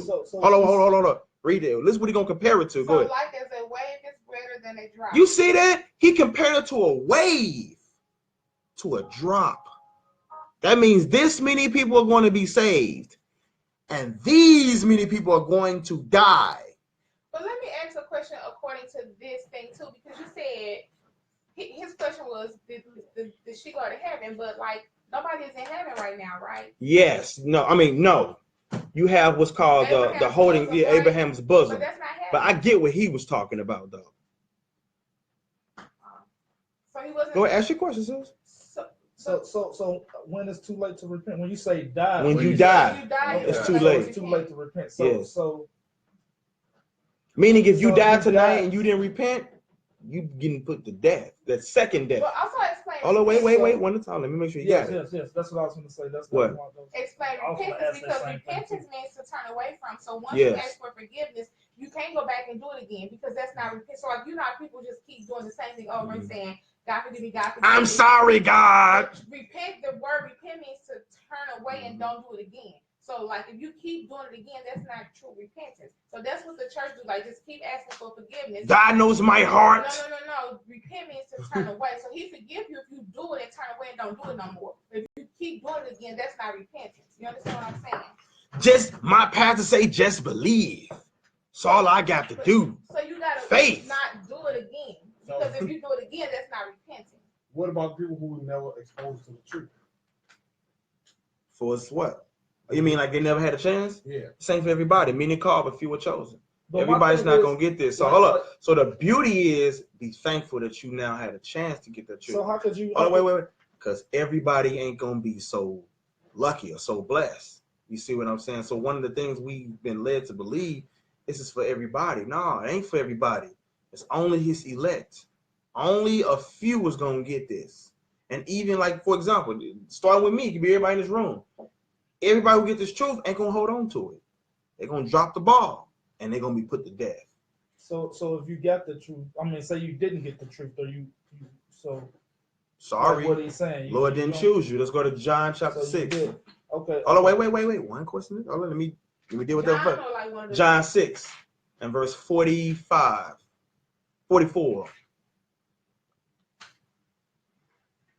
Go ahead. No man can come to me. Read that again. No man can what? Come to me. No man can come to Christ. What? Except the Father. Except who? Except the Father, right? which have sent me, drawn him. So you see that? If God ain't called him, he's walking charcoal.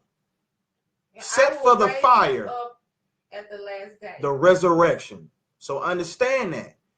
This ain't for everybody. Everybody's not going to get this truth, and everybody's not going to hold on to it. So big mama, your brother, your sister don't want to get it, whatever. Judgment is coming. I don't have no remorse. It's what it is. All right, what's your next question? I had like 4 on there. It'll come back to me. It'll come back to me. Okay. But I was gonna say, like, when you say there's truth,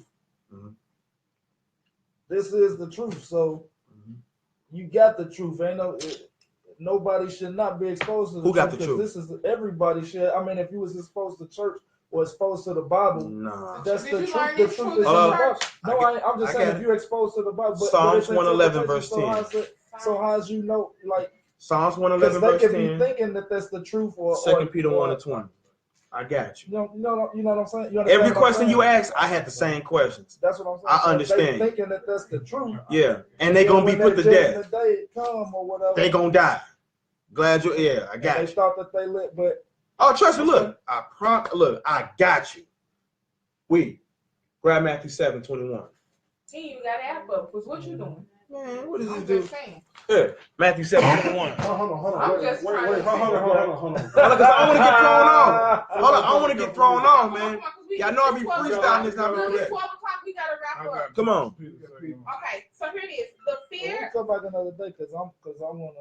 Just let me know for real. I wanna.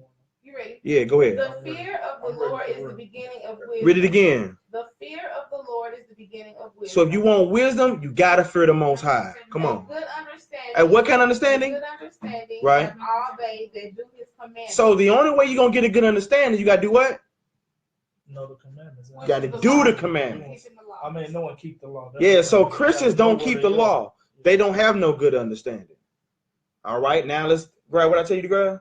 2 Peter 1. 2 Peter 1 and 20. Because everybody you go to church and all they talk about is the Old Testament don't matter. We're gonna deal with that too. Go ahead. I'm for real. I get you. Yeah. Hold up. Now, first off, look how stupid this sounds, though. Thou shalt not kill is in where? Yes.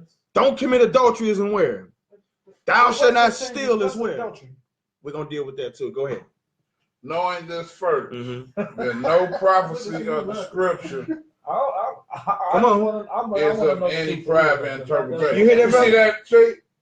I'm Knowing listening. this first, that no prophecy of the scripture It's what? is of any private interpretation. Because So you you just can't asked about just say that. it's your interpretation. It's your interpretation. No, it's what it say. What What it says, what it says. 2 Peter 1 and 20. Matthew 7, verse 21. Leviticus 20 and 10. Go ahead, because you asked about that adultery. Go ahead. Matthew 7, 21. I've never read this 21. Go ahead. I was gonna let you finish it. For the prophecy came not in old time By who? the will of man. But by who, though? By the man. But holy men of Separate God men of God spake as they were moved by the Holy Say that Ghost. again. For the prophecy came not in old time by the will of man, not by their own will, that's man. But holy men of God spake as they were moved. As they were what? Moved by the Holy Spirit. All right, go And ahead. The Holy Spirit is what? You said The teacher. 21. Of God. Not everyone that says. Where would we go? Because remember we talked about like people who've been going to church and stuff like that, right? Like as Christians, a lot of them good people, good heart, and all that, right? What they say? Not everyone that saith unto me, Lord, Lord, shall enter into the kingdom of heaven. Let that sink in. Just because you call him Lord and you acknowledge him, that don't mean you getting in. Come on. But he that doeth the will of my Father. Only those that keep God's laws, which is in heaven, what? Many will say to me. How did it say few? Many. Many what? Many will say to me in that day, Lord, Lord, have we not prophesied in thy name? Stop. Many people on judgment day gonna be like, dang, didn't we not preach the gospel? Did we not prophesy in your name? Come on. And in thy name. And in your name have cast out devils. Oh, they done miracles. Huh? What else? And in thy name done many wonderful works. Did many wonderful things. Oh, here you go. I give you his house and blah, blah, blah, right? Come on. And then will I profess. I will profess. What is Christ going to say? I never knew you. Depart from me. You that work iniquity. Let that sink in for those that are listening. Just because Big Mama, whoever's in church and they doing all this good stuff, casting out devils and, oh yeah, my cousin and she got the gift of this and all that. That don't mean nothing. On Judgment Day, away from me. I never knew you. Get away from me, you sinner, in other words. So just because Big Mama Mike can cast out, didn't get blah, blah, blah, that don't mean nothing. Only those that do the will of God will enter the kingdom of heaven. And this ain't for everybody. Now, eating ham hockeys of sin. Yes. But Hold on, wait. We got to deal with other question. That's what adultery was. Leviticus 20, verse 10. Who? Leviticus 20, verse 10. Yeah. And the man that And the who? The man, It didn't say the married man, but who? The man that that committeth adultery with another man's wife. Read it again. Even he that Hold on, slow down. Sus. Woo. You said Leviticus what? Leviticus what? Okay. 20 and 10. And the man that committeth adultery with another man's wife. So he committed adultery with who? Another man's wife. Another man's friend? Wife. Another man's wife. This is a woman that's taken. So adultery is when you sleep with a woman that's married. Read it again. He that committeth adultery. So even he that committed adultery with who? His neighbor's wife. His neighbor's what? Wife. Neighbor's wife. It's the woman that's taken. The adulterer. That man. And the adulteress. That woman. Shall surely be put to death. Let's get another example. Deuteronomy 22. Say that again. Like break it down to me. In other words, if the woman is adultery, that's commit adultery with another man's wife. But when you saying adultery, what do you mean by adultery? Fornication, Sex with sexual immorality. Sex with another with a woman that's married. With a woman that's married. A woman that's married. Look, you married and you go have sex with a single woman is not adultery. You being single and you have sex with a married woman. So a woman can only commit adultery. There you go. Let's read it. Here goes some more. Well, you can commit. Hold on, wait, stop. I understand that. Yeah, I do understand. The man can commit adultery too by sleeping with another man. I get what you asking though. Yeah. I gotta get the point to understand. Deuteronomy 22 hard because I don't want to lose my train of thought. Right, Romans 7. Deuteronomy 22. Yeah, in 22. If a man be found lying with a woman Let's slow married, down. Woo! These educated people. We gotta start having people who ain't got degrees read. Who ain't here ain't got no degree? We're gonna have y'all read. Now, go ahead. If a man be found, If a man, and it said married man, if a man be what? Found, he got caught. lying with a woman. Lying with a woman, what? To a husband. A woman, hold on, start it over. Okay. If a man be found lying with a woman Married to who? and husband. So now we seeing if a man, he got caught lying with a married woman. She was married to a husband, not a wife today. But go ahead. Then they shall both of them die. Both of them had to be put to death. Remember this under the old priesthood, but go ahead. Both the man that lay with the woman Right. and the woman, so shalt thou put away evil from Israel. So you see that? So if this woman was married and the man went and lay with her, both of them had to be put to death. Let's get one more example. Romans chapter 7 and verse 3. 22 and 22.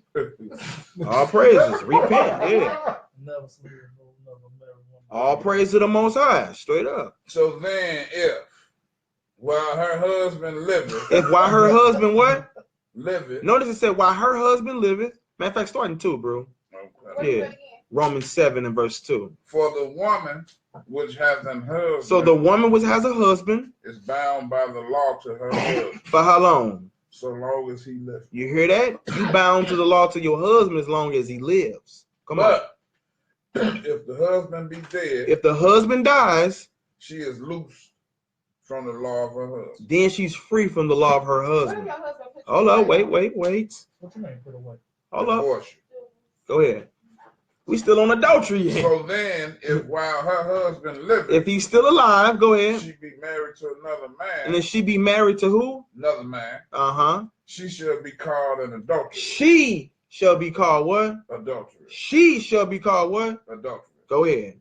But if her husband be dead, if her husband dies, she is free from that law. Uh-huh. So that she is no adulteress, though she be married to another man. So before we continue, did everybody understand that part? Yes, what okay. About, like what she was talking about just now. Let's go to Matthew chapter 19. About divorce and all that stuff.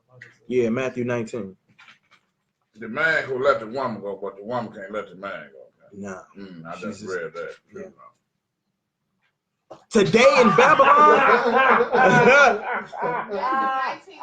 today in Babylon, I divorced that nigga. Oh, man. I told him, what's the song?